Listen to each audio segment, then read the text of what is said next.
အားလုံးပဲမင်္ဂလာပါရှင်ဒီနေ့မှာတော့ဆရာမကြီးကြီးတားထားတဲ့အပြင်ကလူတေဝတ္ထုစာအုပ်ကိုဖတ်ပြပေးသွားမှာဖြစ်ပါတယ်ရှင်အပိုင်း1သူ့ကိုမမျှော်လင့်ပဲလက်ထပ်ပွဲခန်းမအပေါဝါ၌ရုတ်တရက်ပေါ်လာသည်ကိုကျမတွေ့လိုက်ရ၏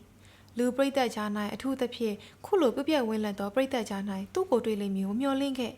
သူလည်းပိုးတိုက်ပုံဖန်ကောင်းလုံကြီးနှင့်တက်ရက်စွာရှိသည်မို့အနေငယ်စိတ်ချမ်းသာရသည်သူ့နဖူးပေါ်၌မူဖြီးတင်လိုမပြပြသောသပင်တစသည်ကြာမြဲကြနေသည်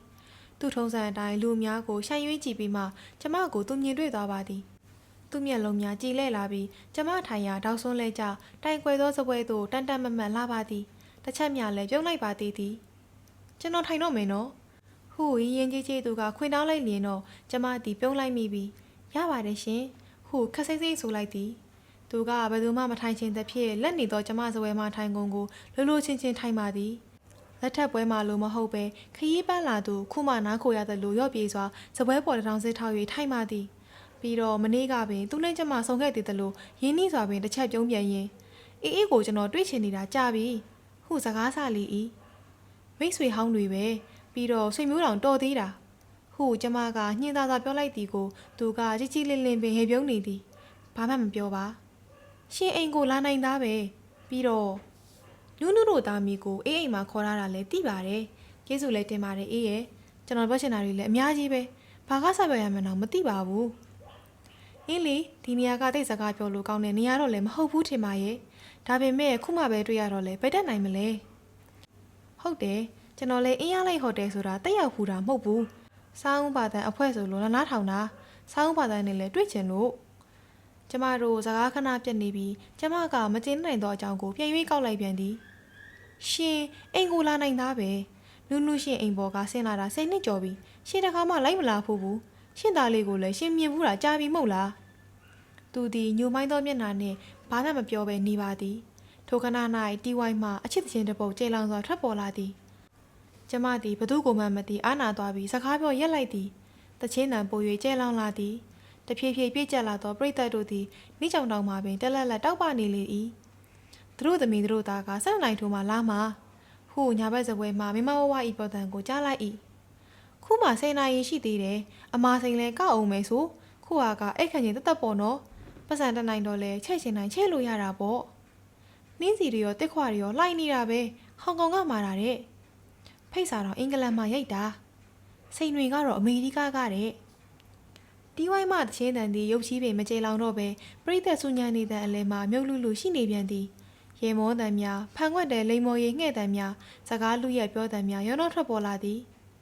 အေးကညနေလေးနိုင်အထိဒီမှာထိုင်နေမယ်စိတ်ကူးသလားသူတို့လိုလေဟုသူကရုတ်တရက်မေးပါသည်ကျမအနှဲငယ်တုတ်ဆိုင်မိမသိဘူးလေသူတို့သမီးမိကကြောင်းနေပါမို့လာရတာပဲရှင်နဲ့လေခင်နေမဟုတ်လားကျမတော့6နိုင်လုံးနေရမှာလားမသိပါဘူးလာပါဟောဒီလေးပေါက်ကထွက်ပြီးရေဦးကန်နာသွားရအောင်မြင်နေရတယ်မဟုတ်လားရေကလေးတွေကြည်လို့စိတ်အေးစရာတစ်ပင်အောင်မှဖြစ်ဖြစ်ထိုင်ရအောင်ပါကျွန်တော်ပြောစရာတွေရှိတယ်အေးရဲ့ကျွန်တော်ပြောမယ့်စကားကိုဟိုတုန်းကလိုမိတ်ဆွေတငယ်ချင်းလိုသဘောနဲ့နားထောင်ပါလားညီမဝမ်းခွဲနဲ့ညာပြီးကွဲခဲ့တဲ့ကြတယောက်လိုသဘောမထားပဲနေရင်ကျမသည်မှန်တကားမကြီးမှလှမ်းမြော်ကြည့်လိုက်လျင်သူပြောသလိုပင်အပြင်၌အေးချမ်းသာယာနေသည်ကိုတွေ့ရပါသည်ရေကူးကန်၌ပြည့်ရှံနေသောရေတို့သည်စိမ့်လဲ၍အသာအရာလှုပ်ရှားနေသည်တိတ်ရိတ်တို့လည်းအေးမြလာပါသည်မှန်တကားကဖွင့်လို့ရတဲ့တကားမှဟုတ်ရဲ့လားမသိဘူးဖွင့်ကြည့်တာပေါ့ဟုသူကထမြင်ပြင်းလျင်နေပါအောင်သူကလည်းကြောင်လိုက်တာဝင်လာတဲ့ပေါက်ဝါကပြန်ထွက်လဲရပါတယ်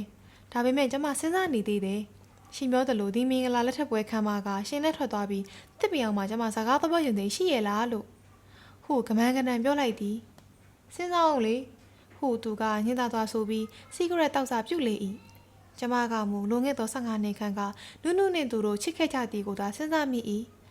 နုမှာမိမပီတာနှွေနှောင်းလာသူဖြစ်သည်သူ့ကိုစိတ်ခဏခဏကောက်တက်၏ငိုရ၏မတိတတ်သူဟုရန်ထောင်၏တကယ်မချစ်ဘူးဟုဆွဆွဲ၏ကျမကပြရပြကြောင်ပြောခဲ့ဘူးသည်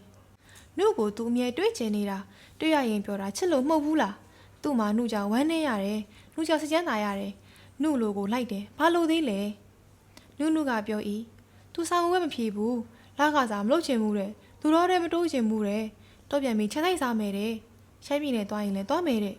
နုကရန်ကုန်မြို့ပေါ်ကြီးလာတဲ့သူဟုတ်တယ်နုရဲ့မမေလိုပဲရရှိကြတော့ဖြစ်ချင်တယ်နုရဲ့ကလေးတွေလည်းအထက်တန်းကျသေးချင်တယ်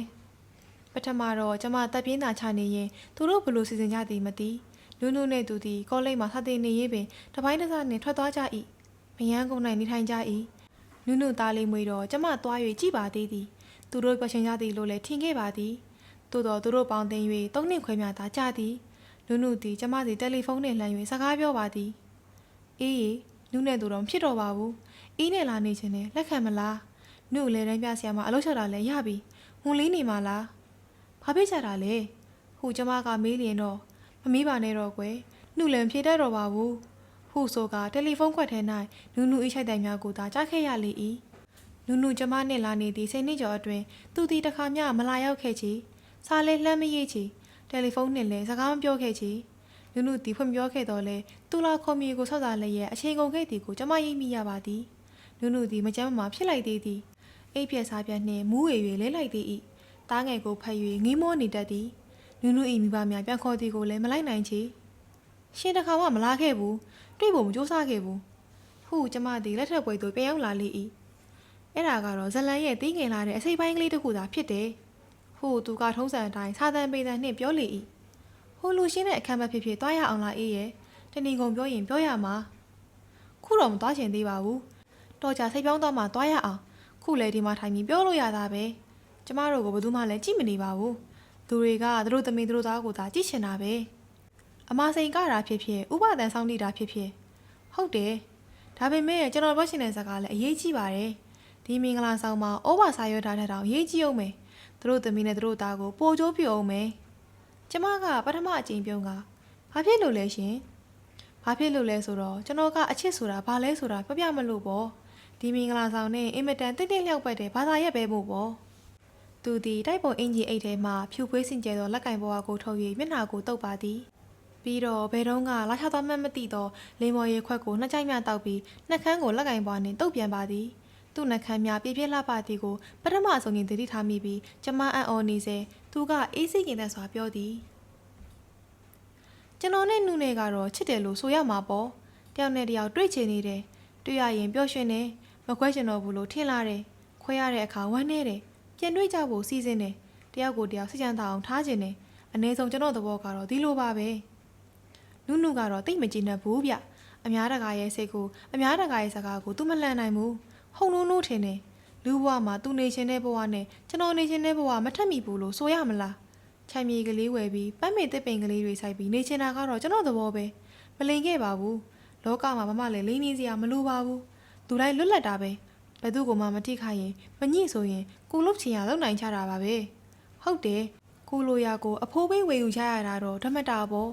ကျွန်တော်လိုချင်တာကမများလာပေမဲ့အဖိုးကတော့ကြီးလာတယ်ကျွန်တော်လိုချင်တာကိုမိမနဲ့ကလေးအဖိုးဖြစ်ပေးလိုက်ရတယ်ဒါလည်းနုနုကိုနိုင်ကမှကျွန်တော်ဘက်သားမဟုတ်ပဲကိုအေးကတော့ဒူကောင်းဆန်တဲ့အတွေ့လို့ဆိုမယ်လားလူတိုင်းဟာဒူကောင်းဆန်ရတာပါပဲ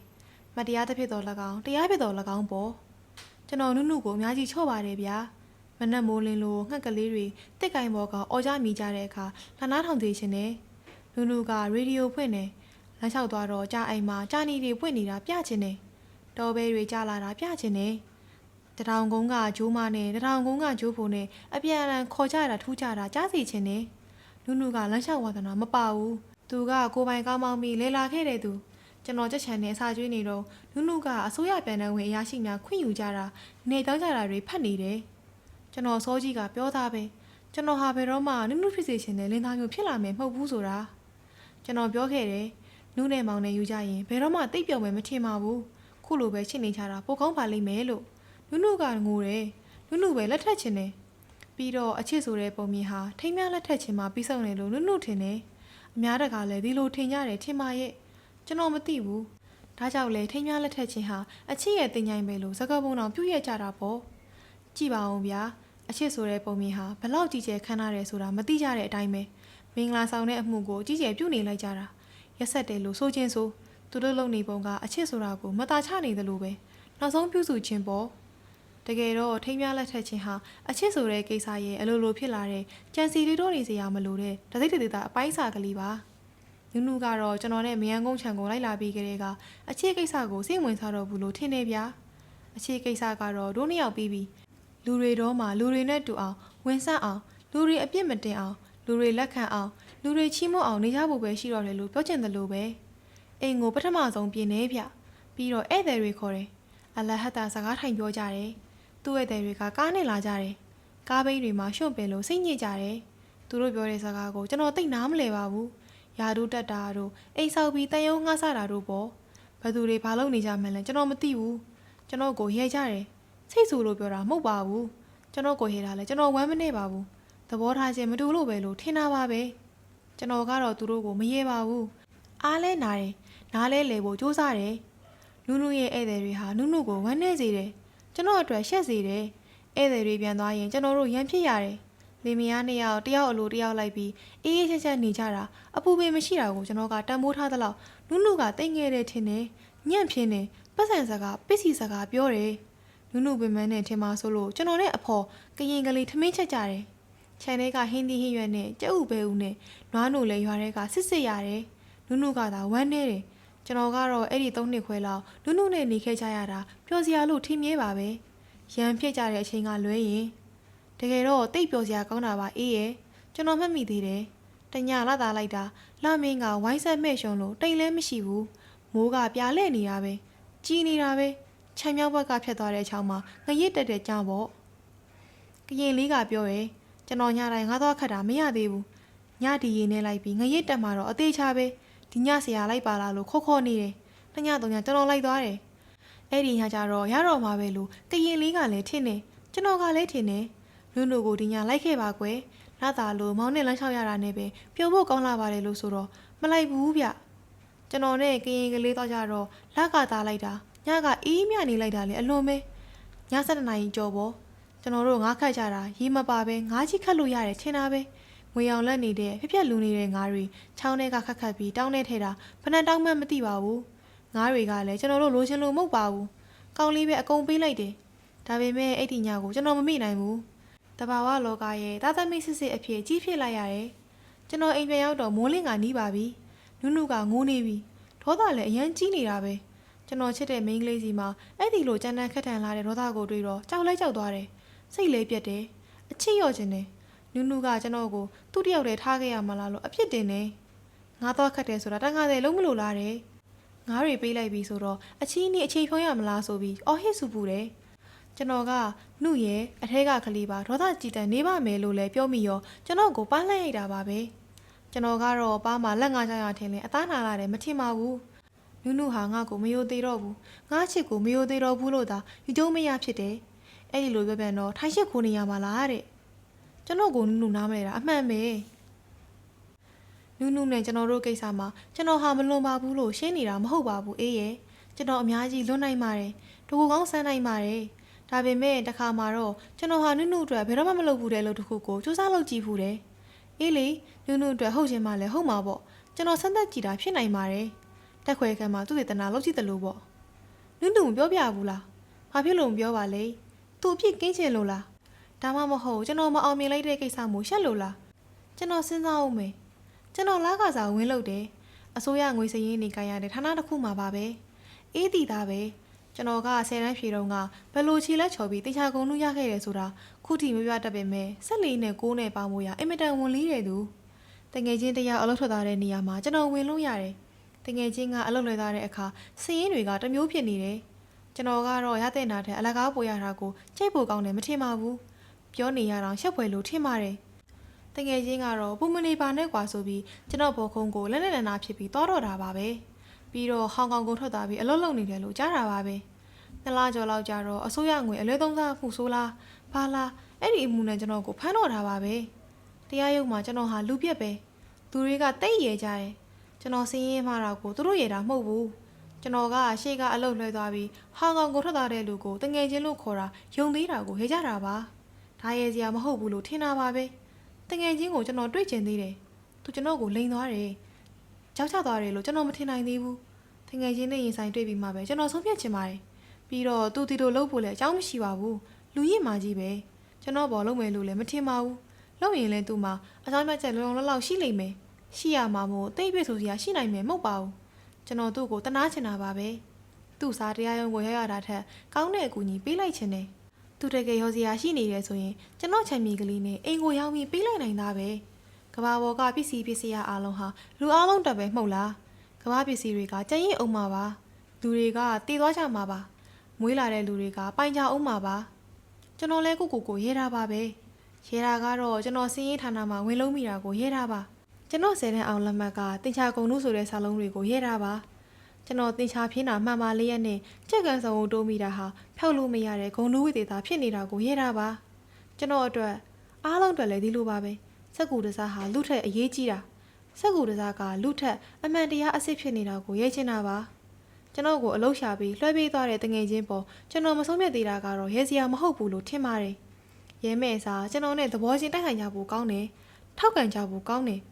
ပြီးတော့ဆွဆွဲတာနဲ့အပြစ်ရှိရတခြားစီပဲမဟုတ်ဘူးလားအေးရဲ့တူတူပဲသာဆိုရင်အဆွဆွဲခံရတဲ့ကျွန်တော်ဟာလည်းအပြစ်ရှိရပေါ့အေးလေအပြစ်ရှိရလို့ထင်တဲ့လူတွေအများကြီးရှိမှာပါပဲကျွန်တော်ရုံမင်းတစ်ထိုင်အပြစ်ရတယ်အလုပ်ပြုတ်သွားတယ်ဘာတွေရွတ်ဖက်နေကြတယ်တော့နားမထောင်လိုက်ပါဘူးစင်ရက်ချတာဖက်ပြတာမကြားလိုက်ပါဘူးကျွန်တော်စဉ်းစားနေတာကတော့13လလောက်ကြာရင်ကောင်းပါလို့တန်နိုင်နောက်ကလူတွေနဲ့နေဖူးလိုက်ချင်တယ်နည်းနည်းလေးလာကြည့်ချင်တယ်ပြပန်းစင်းရဲ့မှာလည်းမကြောက်ပါဘူးကျွန်တော်လက်တွေကမြေပေါက်နေကြပဲမြုပ်မှနဲ့အေးရဲ့ကျွန်တော်ပချီကားတွေရောင်းရလာတာ10နှစ်မရှိသေးပါဘူးခုလဲကရင်လေးနဲ့ညွှဲပေါက်နေတာပါပဲတရားသူကြီးကမေးတယ်ခင်ဗျားမှဘာပြောစရာရှိသေးလဲတဲ့ကျွန်တော်လဲစိတ်ထဲရှိရထွက်သွားမိတယ်ကျွန်တော်13လောက်ကြာရှင်တယ်လို့ဘလို့နေလဲလို့သိချင်လို့ဆိုတော့ဘာပြောသလဲသိလားအယူထောင်မယ်ဖြစ်နိုင်မေးတယ်ဗျာကျွန်တော်ကလည်းပြောလိုက်တယ်အပန်းမကြည့်ပါဘူးဒါလည်းလေ့လာစရာပါပဲလို့ဘဝနဲ့နီးစပ်ရတာကောင်းတာပါပဲလို့ကျွန်တော်ကအဲ့ဒီအတိုင်းရင်းကြီးကြီးပြောတာအမှန်ပါပဲဒါပေမဲ့ရုံတော်ကိုမယုံသေးမှုနဲ့တန်းချလိုက်သေးတယ်ထောင်ကိုတော့မပို့ပေးဘူးနုနုကျွန်တော်တို့သားလေးကိုကိုယ်မဆောင်တဲ့အခါကျတော့ကျွန်တော်အပျော်ဆုံးပဲနုနုဟာလှလိုက်တာဗျာအဲ့ဒီချိန်လောက်သူတစ်ခါမှမလှဘူးထင်တာပဲမျက်နှာလေးဆိုဝင်းလို့အသားကလေးကဝါလို့ခလေးဖို့အင်ကြီးကလေးတွေချုပ်လိုက်သုံးမွေးထိုးလိုက်ဂွန်းဆောင်ဝဲလိုက်နဲ့ပွားများလာတဲ့အချစ်အတွက်ပြင်ဆင်နေတာမြင်ရတာတကယ်ပြောစရာကောင်းတယ်သားလေးမွေးပြီးတဲ့အချိန်မှာကျွန်တော်ပကြီးစရာတကယ်ဖြစ်လာတာပဲသားနေမိခင်ဆိုတာတွေအများကြီးကျွန်တော်ဆွဲခဲ့တယ်တခါတော့အေဒင်ဥယျာဉ်ထဲမှာသားမိဆိုပြီးနာမည်ပေးလိုက်တော့တော်တော်ပြောဆိုခံရတယ်ခရိယန်ဘာသာနဲ့ဆက်ညင်နေဆိုပြီးပေါ့နုနဲ့ကလေးရဲ့ပုံတွေကိုအဝတ်မပါပဲကြီးဆွဲခဲ့တယ်ဒါကိုနုကမကြည့်နဲ့ဘူးဗျအဲ့ဒီတစ်ချက်မှာကျွန်တော်တော်တော်ကောင်းဆိုင်ခဲ့တယ်ချစ်မရဲ့ဒါပေမဲ့လူဟာအချစ်အတွက်ငကိုတဘာဝအမိမွေးတဲ့အတိုင်းဘဝကိုပြန်ရတာအမှန်ပါပဲစိတ်ရောပေါ့ဒါနဲ့အချစ်အတွက်အဝတ်လက်ရသည်လို့ခလေးနှုတ်တိုက်နေပုံတပုံပြဝဲတင်လိုက်တာနမဲပြင်ခိုင်းနေဗျကျွန်တော်မပြင်နိုင်ဘူးဒါနဲ့အိမ်ပြန်ယူလာတယ်ညဉ့်ညံတဲ့စိတ်တွေကိုညဉ့်ညံတဲ့အတွေ့နဲ့ထားခဲ့တယ်မရှင်းပြပါဘူးကျွန်တော်ဖာသာကတော့အဲ့ဒီပုံကိုအတော်ကြိုက်တယ်အလှတရက်ကိုကန်အားလျော်စွာပိုင်ဆိုင်လိုက်ခြင်းလို့ထင်တယ်ဒါပေမဲ့နုကစိတ်ဆိုးပြန်တယ်ဘာဖြစ်လို့လဲတော့နားမလည်လိုက်ပါဘူးတည်င်းကြပြီးဝယ်ရှင်နဲ့လူလိုက်လာတော့နုကျင်းနဲ့သွားပြန်တယ်ကျွန်တော်ထင်တော့နုဟာပချီကားအယောင်းဝယ်ဖြစ်တာကိုတော့သဘောကျတယ်ဒါပါပ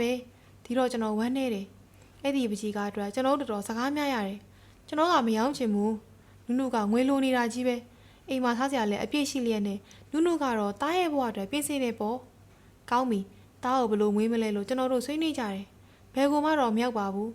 ဘာကြောင့်လဲဆိုတော့နုဟာကျွန်တော်သားကိုကျွန်တော်နဲ့မတူစေရဘူးဆိုတာအရင်ခံထားလို့ဖြစ်တယ်ကျွန်တော်ကတော့နုကိုအဖော်ဖြစ်မျောလင့်တော်ဘူးဆိုတဲ့တနေ့မှာသားကအဖော်ဖြစ်လာမယ်လို့တင်စားထားတယ်အဖော်ဖြစ်လာခြင်းနဲ့ဆိုတာလဲကျွန်တော်ကိုနားလေစေချင်တာပါပဲကျွန်တော်နဲ့တူစေချင်တာမဟုတ်ပါဘူးမတူရဘူးလို့လည်းမဟုတ်ဘူးသားကိုလွတ်လပ်ခွင့်ပေးချင်တယ်သူဖြစ်စေချင်တာဖြစ်ရမယ်လုပ်ချင်တာလုပ်ရမယ်သားရဲ့စိတ်ကိုကျွန်တော်ယူသေးချင်တယ်သားရဲ့လူဖြစ်ကိုမျှော်တွေးတယ်ခလေးဟာမိဘနှစ်ပါးလုံးရဲ့ပိုင်ဆိုင်တဲ့ပစ္စည်းမဟုတ်ဘူးချဲလဲစရာမဟုတ်ဘူးတတိတခြားဖြစ်ထွန်ရမယ်လူတစ်ပွားတည်းရဲ့ဖြစ်တယ်မိဘကကူညီအောင်ထောက်ပံ့ရုံပဲနုကညင်းမြန်တယ်ကျွန်တော်ဟာတာဝန်မဲ့တယ်တဲ့ခလေးကိုဖျက်ဆီးတယ်တဲ့နုကခလေးကိုစီကန်းချီတွေနဲ့ချွတ်ချဲလာတာမြင်ရတယ်စိတ်ချမ်းသာစရာတကယ်ကောင်းတယ်အေးရဲ့ဟိုဟာမလုပ်ရဘူးဒီဟာမကန်ရဘူးနဲ့ကျွန်တော်နဲ့ရန်ဖြစ်ရင်ခလေးကိုမဲရိုက်ချင်ရိုက်နေပြန်ရောကိုရင်ကဖြစ်တဲ့ခလေးကိုအသားနာအောင်လုပ်ရလိုက်တာတခါခလေးကပကံခွဲလို့လက်ဖျားကိုရိုက်တော့ကျွန်တော်ကပြောမိတယ်ပကံတစ်ချက်ဟာခလေးစိတ်တစ်ချက်နာကျင်သွားတာရဲ့စေဘုံတပုံအဖိုးမတန်ပါဘူးလူဟာပစ္စည်းရဲ့ကျုံမဟုတ်ဘူးဆိုတော့ကျွန်တော်ချစ်တဲ့နှလုံးပူရင်းပဲထင်ရတယ်နူးညံ့မပြောင်းတဲ့ခဏငိုတက်တဲ့နုဟာဘာလို့တယ်ထင်တယ်လဲကျွန်တော်စုတ်တန်ပြားကြီးကိုစိတ်မဲနေပြီးကျွန်တော်မယောင်းရလွတ်ထားတဲ့အဝတ်လက်ရသည်ဆိုတဲ့ပကြီးကားကိုချက်ချီခတ်ပစ်လိုက်တယ်ကျွန်တော်မတားပါဘူးကြည့်နေလိုက်တယ်စိတ်လည်းမဆိုးပါဘူးအံ့ဩတယ်ငိုခြင်းနဲ့ဒါပါပဲနုကတော့ပြောတယ်ရှင့်မှာထိခိုက်စရာအသေးနှလုံးမှမရှိပဲ အေးဆက်ဆက်နဲ့ကြည့်နေနိုင်တာပေါ့တဲ့ကျွန်တော်စဉ်းစားတယ်နုနုဟာကြမ်းတမ်းတဲ့မိန်းကလေးမဟုတ်ခဲ့ဘူးမိမပိသားတော့မှန်တယ်အနှင်းငယ်သေးနှုတ်တယ်သူ့ပေမဲ့ပျော့ပြောင်းနေချစ်ခင်တတ်တယ်ကျွန်တော်ဘက်ကဘာမှဂတိများစွာပေးခြင်းမရှိဘဲနဲ့ကျွန်တော်နောက်ကိုလိုက်လာတယ်မြို့ဆန်နဲ့သူ့အဆောင်ရောင်ကိုခွဲခွာခဲ့ပြီးဒီမယန်းချင်မြို့ဆိုမှလာနေတယ်သူ့ဘက်ကအများကြီးစူးစမ်းခဲ့တယ်ဆိုရမှာပေါ့ကျွန်တော်တို့နှစ်ယောက်ပေါင်းဆက်လိုက်တာဟာအပေါင်းလက္ခဏာမထွက်တော့ဘဲအနှုတ်လက္ခဏာထွက်နေပြီလားကျွန်တော်အလိုကိုလိုက်ပြီးနေ့စဉ်ရက်ဆက်ခလေးနှုတ်တိုက်ထိုင်ခဲ့တာတွေတတိရတယ်အဲ့ဒီပုံဖြစ်အောင်သူဟာအင်မတန်ဆက်ချီလက်ရှိနဲ့ပုံနှူဆွဲခံခဲ့တယ်ပြုံးကလေးနေခဲ့တယ်ကျွန်တော်ကြီးမြတာလေအိတ်တီတာပဲနုနုတီးခံခဲ့တာအမှန်ပါပဲတနေ့ထိုင်ပြီးအပြုံးကလေးနဲ့ခလေးပွေပြီးကိုဟန်ပြခဲ့တယ်ကျွန်တော်ကိုအများကြီးပေးလိုက်တယ်သူ့ပင်မဲ့စေးမင်းနဲ့တက်ချေခတ်ပြီးပေးပြီးသားကိုပြန်ယူသွားပြန်တယ်အဲ့ဒီပချီကားကိုအဲကန်းထဲကနေအိတ်ခန်းထဲရွှေ့လိုက်ရတယ်အဲ့ရကောင်းရင်မှာထားလိုက်တယ်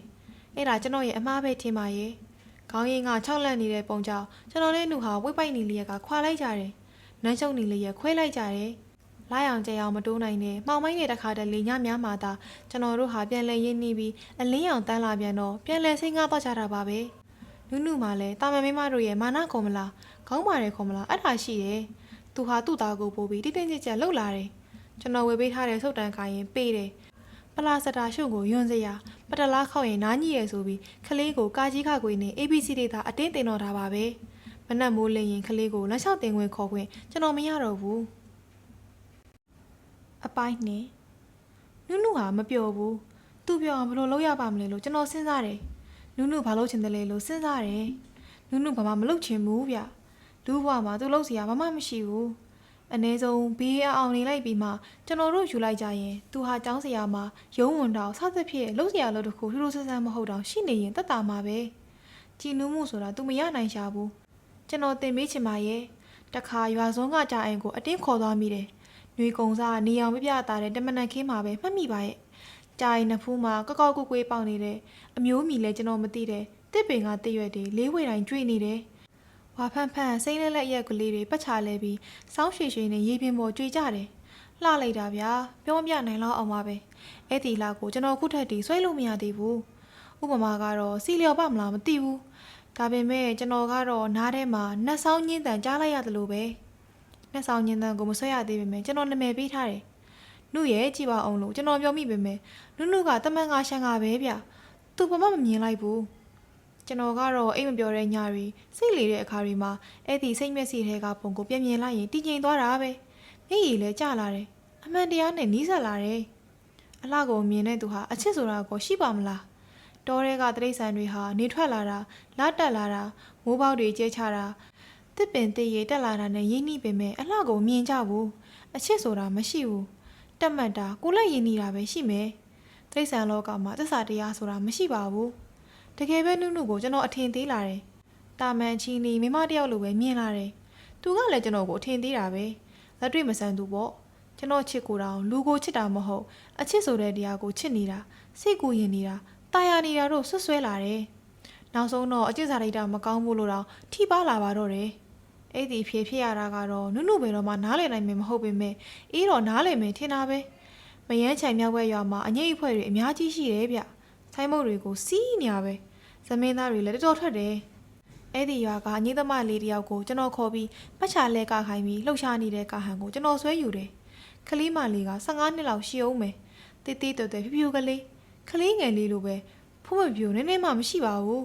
းလှလှပပကြီးကြီးလင်းလင်းကလေးပါပဲအတော်ချစ်စရာကောင်းတယ်အကလည်းအင်မတန်ညက်တယ်ကြော့ရှင်းတယ်ပီတာတယ်ပတ်စံလည်းတိတ်မပေးရဘူးဗျ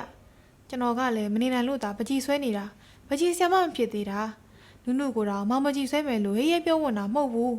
ကောင်းမလေးကကြည်ကောင်းလို့ပါလို့မရီမရပြောပြီးတိတ်ခွေဖွင့်ပြီးကခိုင်းပြီးခဲနဲ့ချစ်နေတာကတော်တော်ကြတာကိုနုကထုံးစံအတိုင်းညှူးဆူနေတာပါပဲ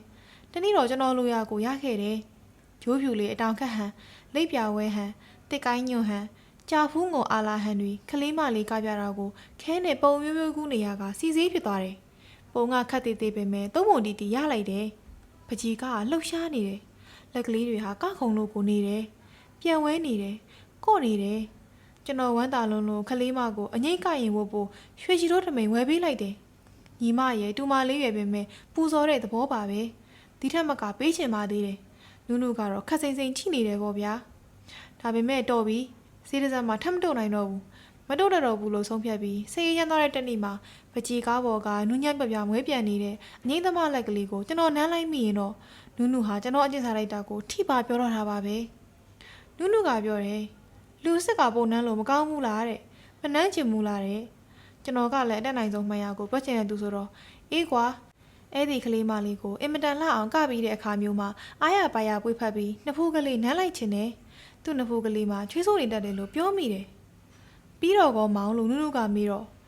ပြီးတော့ပန်းဆိုင်အိုးတွေကနှင်းစီကုံကလေးပွင့်ရလာလဲမောင်နှမ်းမိတယ်တားကလေးတချင်းဆိုနေတဲ့အခါလဲမောင်နှမ်းမိတယ်နုမောင်ကိုနားလဲလာမဲ့အခါမှာလဲမောင်နှမ်းမိပါပါပဲလို့ဖြေးလိုက်တယ်မောင်ကအလှမြင်ရင်နမ်းချင်သူဆိုပါတော့လို့နုနုကတယောတဲ့အခါကျွန်တော်ကဒါအပြစ်မဟုတ်ပါဘူးနုရဲ့အဲ့ဒီလှကိုမြင်တဲ့အခါမှာမောင်ဟာလဲမောင်မဟုတ်တော့ဘူးဟောဒီဘဝဟောဒီကဘာမှာလူဖြစ်နေတာလဲမဟုတ်တော့ဘူးအင်မတန်စင်ကြဲတဲ့အဖြစ်ပါလို့ဆိုတော့နုနုကနားမလဲတာလားမယုံတာလားမသိပါဘူးခေါင်းခါနေအဲ့ဒီလှကိုရင်မူးရတာကောင်းပြီးရင်ကောင်းရင်နဲ့မခွဲနိုင်မခွာရဖြစ်တော့မှာမဟုတ်ဘူးလားလို့နုနုကပြောတော့ရေဘူးရအားဖြင့်ဖြစ်နိုင်တာပြောရတာမဟုတ်လားနေနမိတ်သတ်မှတ်ထားတာလည်းရှိတာပေါ့နုနုကတော့ရဲတယ်ဗျာကျွန်တော်ကိုအကျင့်စာရိတ်တာမကောင်းတဲ့လူပျက်စီးတဲ့လူလို့ဆိုတယ်အကျင့်စာရိတ်တာဆိုတာလေနေရာမျိုးမျိုးခေတ်မျိုးမျိုးမှာသူတို့သတ်မှတ်ထားတဲ့စီကံမဲ့မဟုတ်လားပြောင်းလဲနေတတ်တာပဲကျွန်တော်ကတော့ရွေးဖြောက်ချင်သူများသာဖြစ်ပါတယ်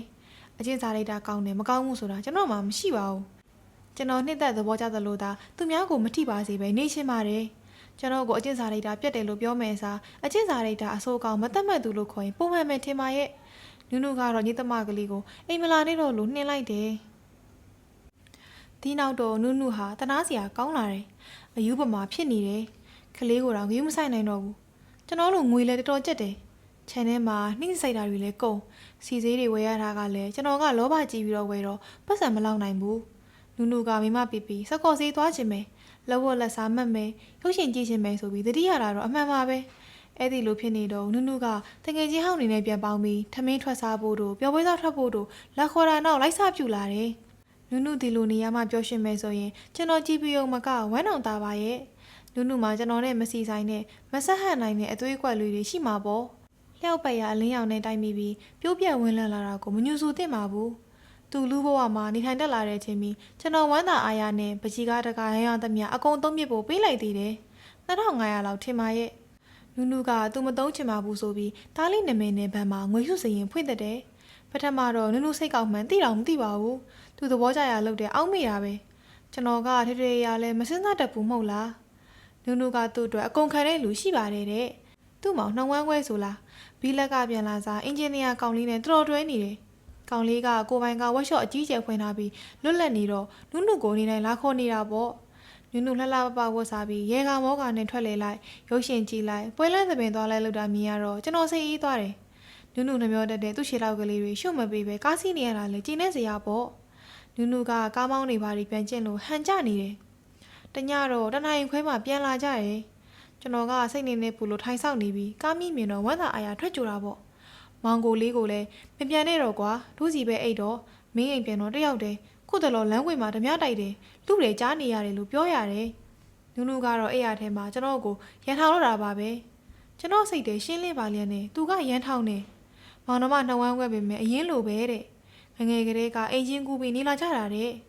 အေးပါလို့ဆိုပေမဲ့ကျွန်တော်ရင်ဘက်ကိုထုတယ်ငိုတယ်ကြည့်နေရတယ်တဲ့ဗျာဒီလိုပဲမကြခဏမောင်နှမတော်တဲ့အကြောင်းကြီးပြောနေမျက်နှာပြက်နေတော့ကျွန်တော်ကပြောမိတယ်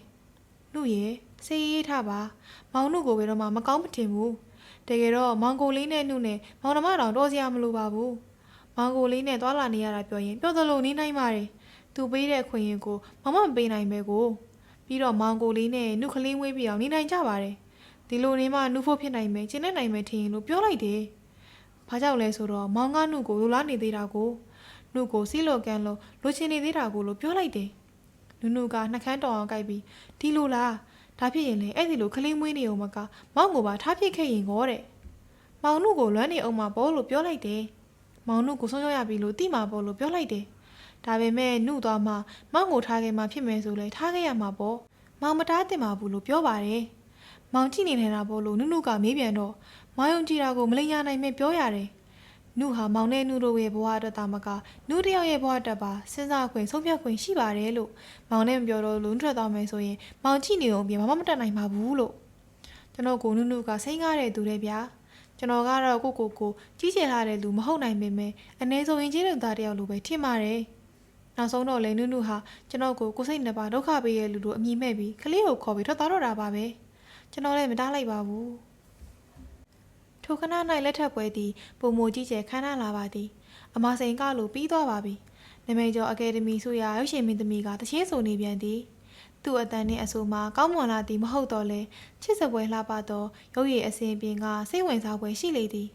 သူရဲ့အမြဲတဆင်ထားသောအပြုံးအတွက်ကျမကကျင်နာစိတ်ပွားရစေရုပ်ရှင်ရိုက်ကင်မရာနှင့်လူသုံးယောက်သည်ပရိသတ်နှင့်တကွလှူရှားမှုအလုံးကိုမီတဝင်းဝင်းနှင့်ရုပ်ရှင်ရိုက်စာပြုလေ၏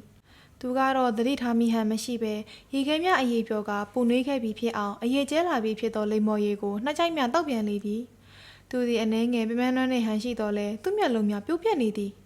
သူနှစ်ဖူပေါ်ကသပင်ခွေကိုတက်တင်လိုက်တော့လဲခေါင်းမာစွာပင်ပြန်လဲဝေဖြာကျခဲ့သည်အချစ်ဆိုတာနှင်းစီပင်လိုပဲသူကစကားဆပြန်လေ၏မျောစာကျွေးဖို့လိုတယ်ရွရနေဖို့လိုတယ်ပိုးတက်ဖို့လိုတယ်သူမဟုတ်ရင်ညှို့ရော်တတ်တယ်တေးတတ်တယ်ပေါ့ကျမကထောက်လိုက်လျင်ဟုတ်တယ်လွယ်လင်းတကူဝန်ခံလေသည်အ ਨੇ ဆုံးကျွန်တော်အဖို့ပေါ့ပြောရမှာနည်းနည်းတော့ခက်တယ်အချစ်စိတ်ဆိုတာရင်းငိမ့်မဟုတ်ဘူးရေတက်ရေချရှိတဲ့ဒီမြတာဖြစ်တယ်နုနုကိုချစ်တဲ့စိတ်ရှိဘူးတာကတော့မပြောင်းပြန်နိုင်ဘူးပေါ့ဒါပေမဲ့အသစ်ဖြစ်လာတဲ့အချစ်စိတ်ကမရှိတော့ဘူးအတူမနေရလို့လည်းမဟုတ်ပါဘူးအတူနေချကြတဲ့ကမဖြစ်တော့တာကိုမှတ်မိပါတယ်ခုဆိုရင်နုနုအကြောင်းစဉ်းစားရတာတည်သွားတဲ့လူကြောင့်စဉ်းစားရတယ်လို့ပါပဲအတိတ်သာရှိတော့တယ်ပြစ္ဆုတ်ပန်းနဲ့နာကမရှိတော့ဘူးကျွန်တော်ဖိုနုနုဟာတောလဲသွားတော့ငါတွေ့ကြုံခဲ့ရတဲ့စိုက်ရင်အိုင်လေးပါပဲခုအဲ့ဒီကိုပြန်မရောက်တော့ပါဘူးဒါကြောင့်လည်းရှင်ကအိမ်ကိုမလာနိုင်ခဲ့တာပေါ့နော်ဟုတ်ပါလိမ့်မယ်ရှင်မလိန်နာကိုတော့ကျင်းနေပါတယ်ဒါပေမဲ့လင်းရင်မရရဲ့လို့ဖြစ်ခဲ့ပြီးဒီထိချစ်ကြပြီးမှအချစ်ပြပြသွားရတယ်ပြီးဆုံးသွားရတယ်ဆိုတာအံ့ဩတယ်လို့ပါပဲချစ်တယ်ဆိုတာကတယောက်ကိုတယောက်နှစ်သက်တာသဘောကျတာတွေအရင်ခံအများကြီးပါမှကြာရှည်မြဲနိုင်မယ်ထင်တာပဲကျွန်တော်နဲ့နုနုကတယောက်ကိုတယောက်သဘောမှမကျကြတာအတူနေရပြီးနောက်ပိုင်းမှာလဲထက်တယ်လေသဘောကျဖို့ချက်တွေအသစ်ထက်ဖြစ်အသစ်ထက်မြင်နေမှုလို့မှထင်ပါရဲ့ကျမကအတန်ထွက်အောင်တွေးတော့လိုက်မိပါသည်လူဘဝဟာငြိမ်နေဖို့မှမဟုတ်တာရှင်တန်ကြီးဝါနေဖို့ပဲဒါမှမဟုတ်စော့ရုပ်ကြဆုံသွားမှာပဲ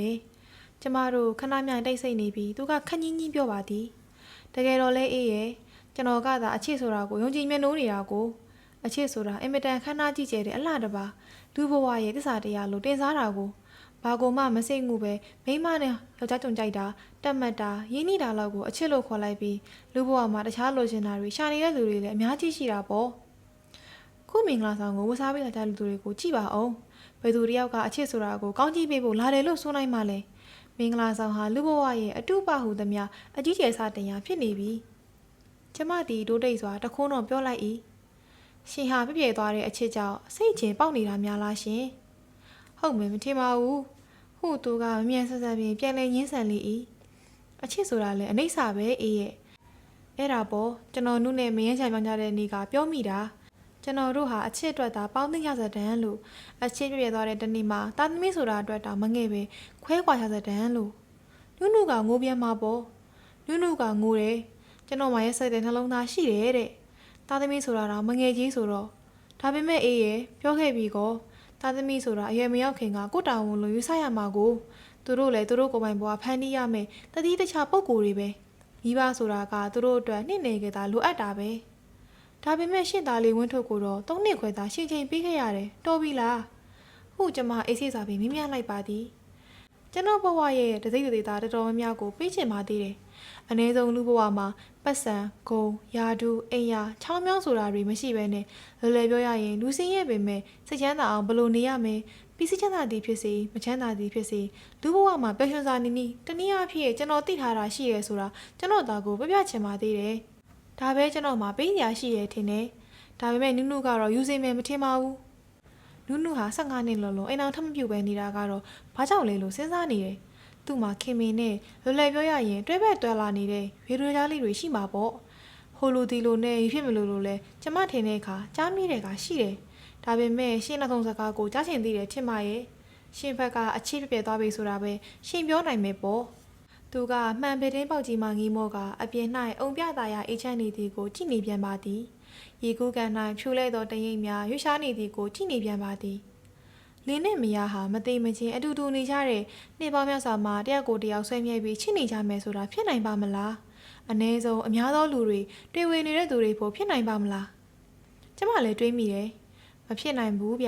ျအ ਨੇ ဆုံးအများသောသူတွေအတွက်မဖြစ်နိုင်ဘူးဆွေးမြဲနေကောင်းနေဆိုတဲ့လက်ခံထားတဲ့ယူဆရောက်တာဆွေးမြဲနေကြတာကိုဒါကြောင့်ပဲလင်းနဲ့မယားအဖြစ်လူနှစ်ယောက်နဲ့တာမလုံလောက်လို့သားသမီးတွေမွေးလာရတယ်အချစ်သက်သက်ကြောင့်မွေးလာတာလည်းရှိရမှာပေါ့ဒါကြောင့်လည်းပစ္စည်းကုန်သိမ်းယာတူအိမ်ယာဆွေမျိုးဆိုတာတွေအရေးကြီးလာတာပေါ့ဒါတွေကလင်းနဲ့မယားဆွေမျိုးနေထိုင်မှုအတွက်အထောက်အကူတွေဖြစ်တယ်ရှင်ကတော့အဲ့ဒီအထောက်အကူတွေကိုမလို့ချင်ပါဘူးမလို့ချင်ပါဘူးအဲ့ဒီအထောက်အကူတွေမရှိပဲတသက်တာဆွေမျိုးချစ်နိုင်တဲ့အင်အားကျွန်တော်မှရှိတာကိုမရေပါနဲ့အေးရဲ့မိမတယောက်ကို3နှစ်ခွဲပေါင်းပြီးအချစ်ပြပြသွားတယ်လို့ဝန်ခံတဲ့သူကဒီစကားပြောတယ်လို့မရေလိုက်ပါနဲ့ကျွန်တော်မှဆွေမျိုးနိုင်တဲ့အင်အားကြီးတဲ့အချစ်ရှိရဲဆိုတာတော့ယုံပါတယ်အစင်မသိလို့ပါလောကမှာဖြစ်နိုင်တာမရှိဘူးဆိုတဲ့စကားလည်းရှိပါတယ်ဒါပေါ့ဗျာအကောင်းဖြစ်ဖြစ်အဆိုးဖြစ်ဖြစ်ပေါ့ပြီးတော့လေတကယ်ဝေခွဲကြည့်ရမယ်ဆိုရင်နုနုကိုအချစ်ပြပြသွားပြီဆိုတာလဲတမျိုးပြောရပြန်ရင်ကျွန်တော်မကြိုက်နဲ့တတ်တဲ့ဥပမာလော်ကီဆန်နဲ့နုနုရဲ့ရုပ်ပုံတစ်ပုံကိုဘယ်တော့မှလည်းမချစ်နိုင်ဘူးခိုးလည်းမချစ်နိုင်ဘူးပေါ့နုနုရဲ့ကြိုက်တဲ့သက်ဖွယ်ပုံတွေကိုတော့အရင်ကလည်းချစ်လာတယ်ခုလည်းချစ်မြဲပဲဥပမာကျွန်တော်ရဲ့အသားကိုဒုက္ခဝေဒနာနဲ့ရင်းနှီးပြီးသူမွေးပေးတယ်နောက်ထပ်ဝင်ပေးဖို့ညှို့ညင်းတဲ့အဖြစ်အဲ့ဒီမယားကောင်မိခင်ကောင်ရဲ့ရုပ်ပုံကိုကျွန်တော်အမြဲချစ်နေမှာပဲဘလို့လုပ်ပြီးချစ်ပြနိုင်မှာလဲပြီးတော့အထင်မလွဲပါနဲ့တယောက်နဲ့တယောက်တူမှချစ်ခင်ပေါင်းသင်းနေနိုင်မယ်မဟုတ်ပါဘူးအများကြီးတူရင်ပိုပြီးဖြစ်တာပေါ့ဒါပေမဲ့မတူပေမဲ့လည်းတယောက်ကိုတယောက်နားလဲရင်ယိုသေးရင်အတ္တမများလို့ရင်ရင်းရစွာအတူနေနိုင်တာပါပဲအတ္တမရှိပဲချစ်ရမယ်ဆိုတာကတော့မုသာဝါဒပေါ့ရှင်မုသာဝါဒပေါ့အဲ့ဒီလိုပြောတာဟာလဲအတ္တများလုံးလို့သာဖြစ်ရမယ်အတ္တမရှိပဲလူဟာအသက်မရှင်နိုင်ပါဘူးအတ္တကိုချစ်ပဲချစ်ရမယ်ဗျတနာတော့မတနာနဲ့ဆိုတဲ့စကားတောင်ရှိတယ်တခုတော့ရှိတယ်ကိုချစ်တာနဲ့ကိုနဲ့အနီးဆုံးလူကိုချစ်တာနှစ်ခုဟာပြည့်ပြည့်စီလော်နေဖို့ကောင်းတယ်ရန်စင်မနေစေရဘူးတိတ်လွယ်ထားတော့လည်းမဟုတ်ဘူးထင်ပါရဲ့ရှင်အထူးသဖြင့်ရှင်ပြောသလိုတွေ့ဝေနေကြတဲ့အများသောလူတွေအဖို့ပေါ့အပြေတစ်ခုတော့ရှာတွေ့တယ်ဗျဟုသူကစိတ်ထက်သန်စွာပြောလေ၏သူရှိသူကိုင်းလိုက်သဖြင့်သပင်များနှစ်ဖူးပေါ်သို့ပုံမပြောင်းဝဲကျလာပြန်လေ၏သူကပင့်တင်မှုတတိယဟန်မတူတော့ပဲဖြီးသိမ်ပြီးမရတော့ခေါင်းမာသောသပင်များနှစ်ဖူးပေါ်ဖုံးအုံလျက်ပင်ပြောလေ၏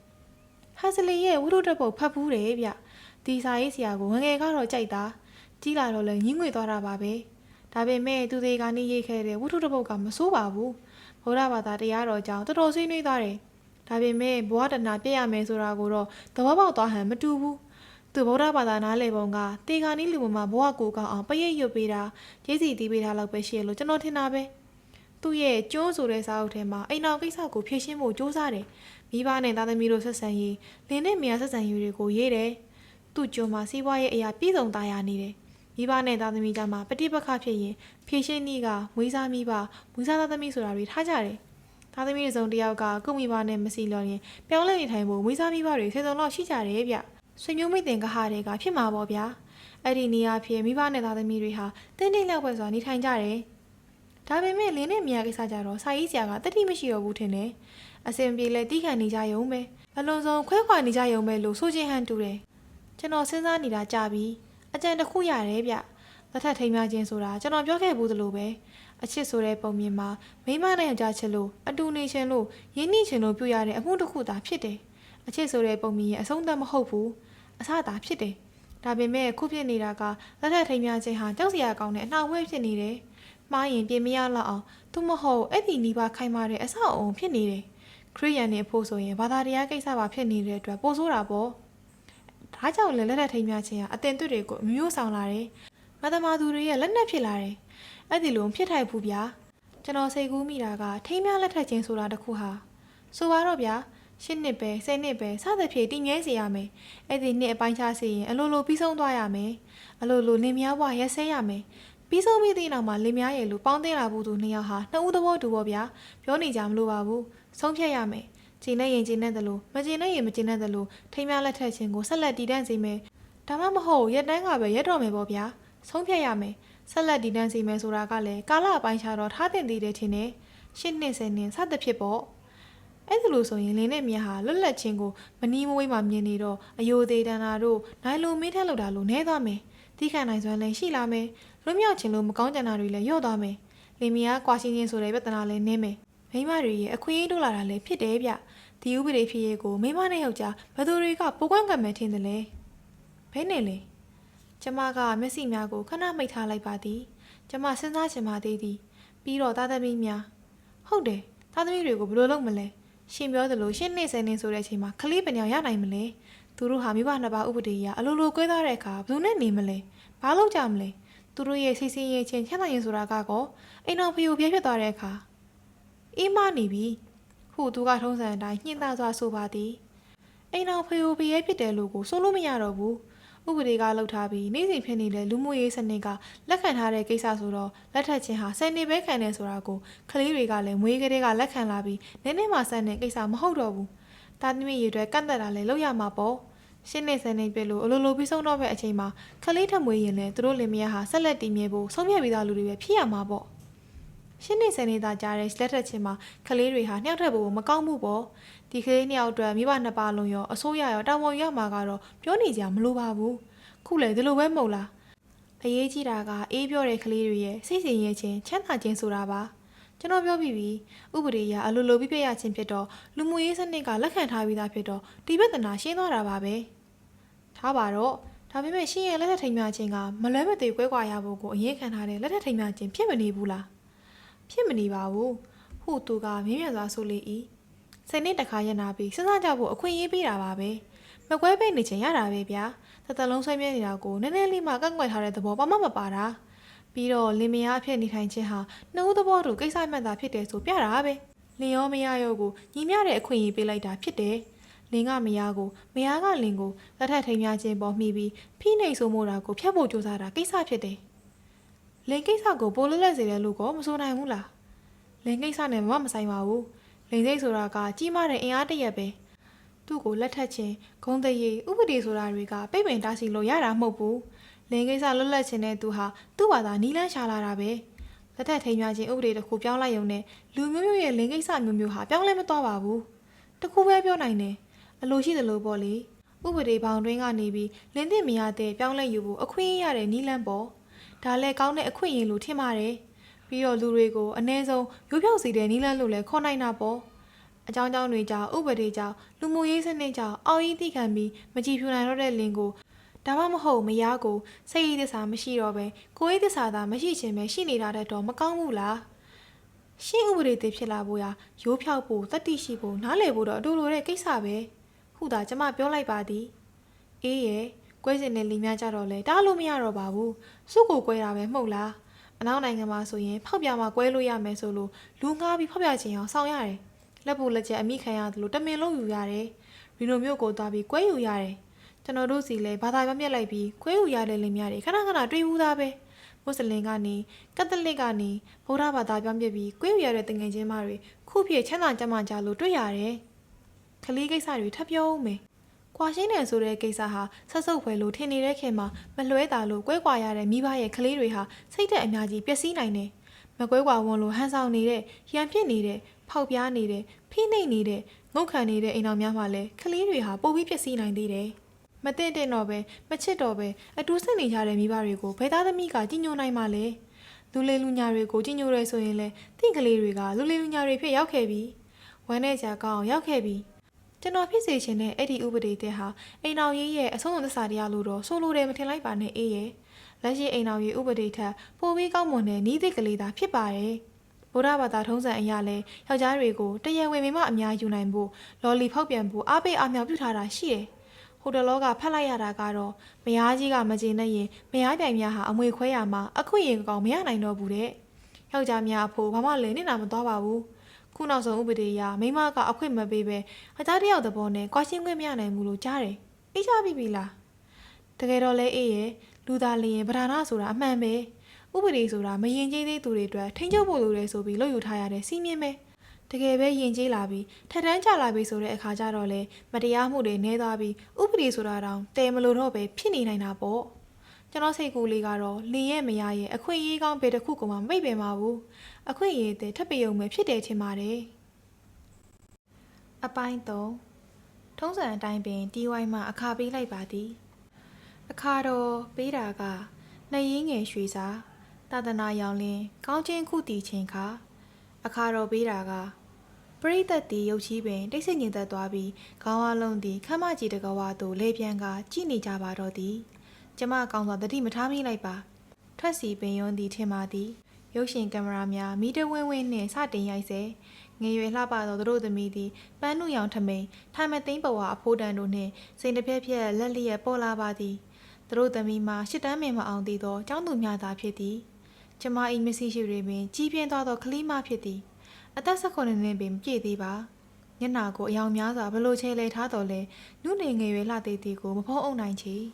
ပန်းရောင်ပလင်းများဝတ်ဆန်တက်သည့်ပဝါသည်ဘိန်းစတုံနောက်မှတွန့်ရမှဖြာ၍ရှေလျားသွားကြသည်ကိုပြိုရန်လျောက်ကဖေးမကင်၍လက်လာကြပါသည်သူတို့လည်းသူတို့သမီးလိုလှနေကြသည်ငယ်ရွယ်ကြသည်ရှက်နေကြသည်သူတို့နောက်မှသူတို့သမီးအဖေအမေသည်ရှင်တွဲ၍လိုက်ပါလာသည်မာနတက်နေသောမျက်နှာကိုယ်စီနှင့်ပင်သူကကိုကိုင်းကခတ်တိုးလေးတန်းဖြင့်ခင်ခင်ဝိုင်းသမီးလေးကခင်ခင်ဝိုင်းငငယ်ကလိုပဲပိတ်ပိတ်ရှိရှိကလေးကြီးလာရင်တော့ခုသူ့မိလိုပဲဘဝတက်တော့ဖြစ်သွားမှာထင်ပါရဲ့ဒါထက်သူတို့သမီးလေးကတက်တော့ငယ်တယ်ထင်တယ်ကျမက19နှစ်လောက်ရှိမှာပေါ့တိတ်ငယ်သေးတယ်ပညာသင်ဖို့အများကြီးလိုသေးတယ်လက်ထပ်ဖို့အသင့်ဖြစ်အောင်မယ်အရေးမဟုတ်ဘူးထင်ပါရဲ့အသင့်ဖြစ်စရာမလိုပါဘူးအချစ်ကတင်ညာတော့မှာပေါ့ပြီးတော့ငယ်တော့ပို့ပြီးတွက်လဲလိမ့်မယ်အယိုးမရင်သေးဘူးခင်ခင်ဝိုင်းကြီးရတာတော့ငငယ်ကကြောင်းနေဖက်လို့တတိမရသေးတော့ဘူးဟုသူကပြောပြန်သည်ဇပွဲများချက်နေတဲ့ဖြင့်လူအချင်းချင်းကပ်နေလေရာသူပြောသည်ကိုကြားသွားတော့ဘေးကမိမဘဝကကျေလောင်သောလေတန်းဖြင့်သူ့ကိုလိုကျမကိုလိုပြောပါသည်စင်စစ်ထုံမိမကိုပွဲလန့်တကား၌တွေ့ပူပြီးမကြာခဏမိတ်ဆက်ပေးခြင်းခံရတော့လဲနမည်မမှတ်မိပါအတွင်းဝန်ကြော်တရားဟုထင်မိပါသည်စကားများသောအတင်းပြောတတ်သောမိမဟုမှတ်မိပါသည်မဝိုင်းတို့ကတတိဖြစ်နေတာကြာပြီသိန်းတရာတော့အ ਨੇ လေးချမ်းသာမယ်သမီးမင်္ဂလာဆောင်မှာကို2သိန်းငွေဖြုံးပြတာအေးလေနှမျောနေလေအဖို့ပေါ့သူ့လင်ကမရရယူထားတာပေါ့အနေရပဲသူတော်ဟိုတလောကဘေးရင်တရားလို့ရင်ဘေးရင်ဆရာနာပါတော့မလို့သူ့လင်ကဘေးရင်ဆရာကိုငွေ2000ပေးပြီးမိုးကုတ်ပဲလွတ်လိုက်ရဆိုလားအေးလေလူရရနေတော့လေဇေကန်ကိစ္စပဲမဲရတော့မှာပေါ့ဟဲအာနာတဟန်ရှိသောဘေးမှမျက်နှာချင်းတူသဖြင့်ညီမဖြစ်နိုင်သောတိတ်မဝလာသောမိမကဝင်ပြောပြန်၏သမီးလေးကတော့ချစ်စရာလေးယူအေးအေးပဲတဲ့သူကြိုက်တဲ့ကောင်လေးကပညာတော်တာတစ်ခုပဲဘာမှမရှိဘူးတဲ့အလုတ်တင်ဆရာဝန်ကလေးပဲအဲ့ဒီကောင်လေးနဲ့ဇာရာချင်းမတည့်ဘူးဆိုမသိပါဘူးမမရဲ့ပြောကြတာပဲဘဲနဲ့ပြောကြတာရမှာလေ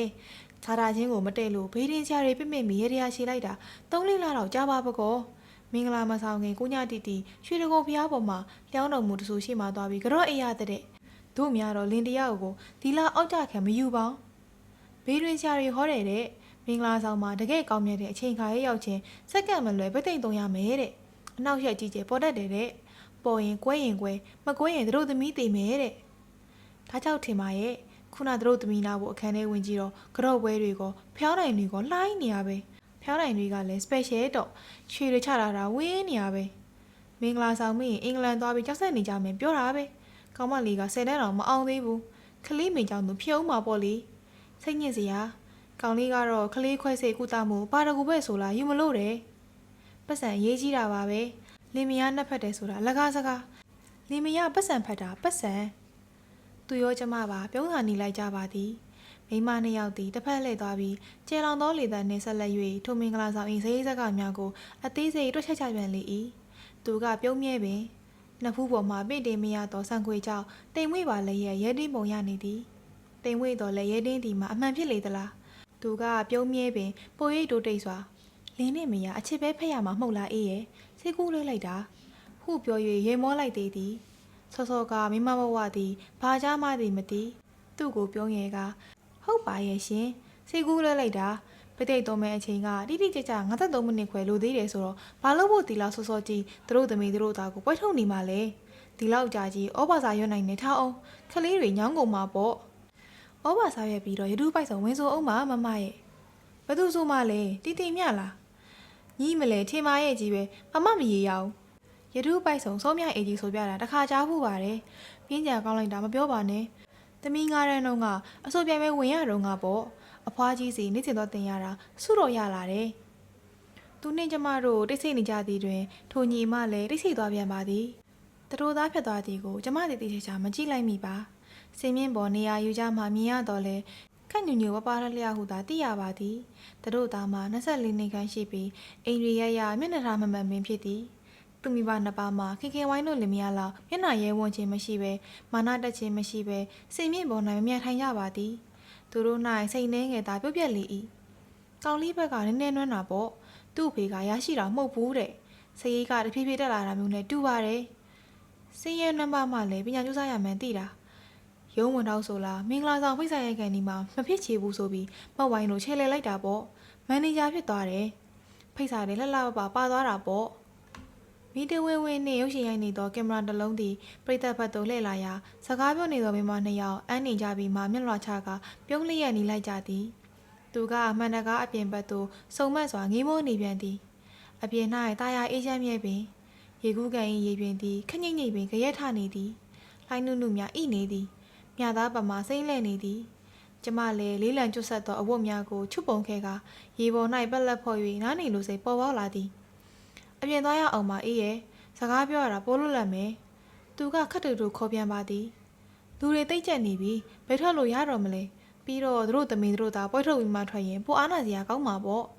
့ဟုကျမကဖြေ၏ဒီတကားကဖွင့်လို့မရဘူးလားမသိဘူးဟုသူကအသာကလေးလှမ်း၍တွန်းကြည့်လေ၏ဖွင့်လို့ရတဲ့တကားမျိုးမဟုတ်ဘူးထင်ပါရဲ့အံ့ဩဖို့ကောင်းလိုက်တာမှန်ခွဲပြီးသားထွက်သွားချင်တာပဲကျွန်တော်လာတော့ကတီးဝဲခဏနာထောင်ဥပတန်းနဲ့စကားပြောစရာရှိတာခဏတော့ပြောပြီးမြင်မြန်ပြန်စိတ်ကူးပြီးလာတာအေးနဲ့တွေ့လို့ပြောစရာတွေရှိလို့ပြောလို့တော့မပြီးသေးပါဘူးဒီမှာပြောချင်တာတခုပါပဲဘယ်တဲ့နိုင်မလဲဒီမှာပဲပြောရမှာပဲကျွန်တော်သားကလေးတော်တော်ကြီးရောပေါ့16နှစ်ကျော်ပြီပေါ့ခက်ညက်ညက်ပဲစတော့တယ်လိမ့်ပါတယ်ဒါပဲလားစတော့တာကောင်းပါတယ်ကျောင်းသားအပြင်စားဖက်ကောဝါသနာပါရဲ့လားနုနုကတော့တွေ့ကြချစ်ကြလွမ်းကြတဲ့ဝတ္ထုလောက်ဖတ်တာကျမရဲ့အိမ်မှာနေကြတာပဲကျမရဲ့စာအုပ်တွေလည်းရှင်းစာအုပ်တွေလိုပါပဲဘာသာရဲ့စုံပါတယ်နိုင်ငံရေးတော့ကျမဝါသနာမပါလာပါဘူးစမ်းသက်ယုံပါပဲကျေးဇူးပါပဲဖို့သူကတက်ပြင်းချလေ၏ဒီလိုဆိုရင်ကျွန်တော်သားဟာနုနုရဲ့ကစားစရာအယုံမြလို့မထင်နိုင်တော့ဘူးပေါ့သူရိုးဖြောက်ရဲ့လားတက်တိရှိရဲ့လားရဲရဲဝံ့ဝံ့တွေးခေါ်တတ်သလားနိုင်တဲ့စီနဲ့စိတ်ထားကင်းရဲ့လားအမှုပညာဝါသနာရှိသလားကျမသည်မျက်ရည်နှင်းငယ်ဝေ့လာပါသည်သူ့မျက်လုံးများ၌ဝေ့လာသောမျက်ရည်များကိုလည်းမြင်ရပါသည်ကျမတို့စကားမပြောဘဲခဏနေကြပြီရှင်ဘာဖြစ်လို့လာမကြည့်နိုင်တာလဲဟုမိမိပြန်ပါသည်ကျွန်တော်တို့သားမီးကိုခဏခဏတွေ့ပါတယ်ဟုသူကဖြေးလေးစွာဝန်ခံလေ၏ဘူချုပ်စီမှာနုနုအလုပ်လုပ်တဲ့အကြောင်းမှာတားတတ်တဲ့အကြောင်းမှာရုပ်ရှင်ရုံမှာစုံမိစကားတော့မပြောဘူးပေါ့နုနုရှင်ကိုတွေ့ရလို့တခါမှပြန်မပြောဘူးကျွန်တော်ဝေးကပဲလိုက်ကြည့်တာပဲနုနုနဲ့ကျွန်တော်မှပြောစကားလည်းမရှိဘူးထင်ပါတယ်အထူးသဖြင့်ကျွန်တော်မှပြောစကားမရှိဘူးထင်ပါတယ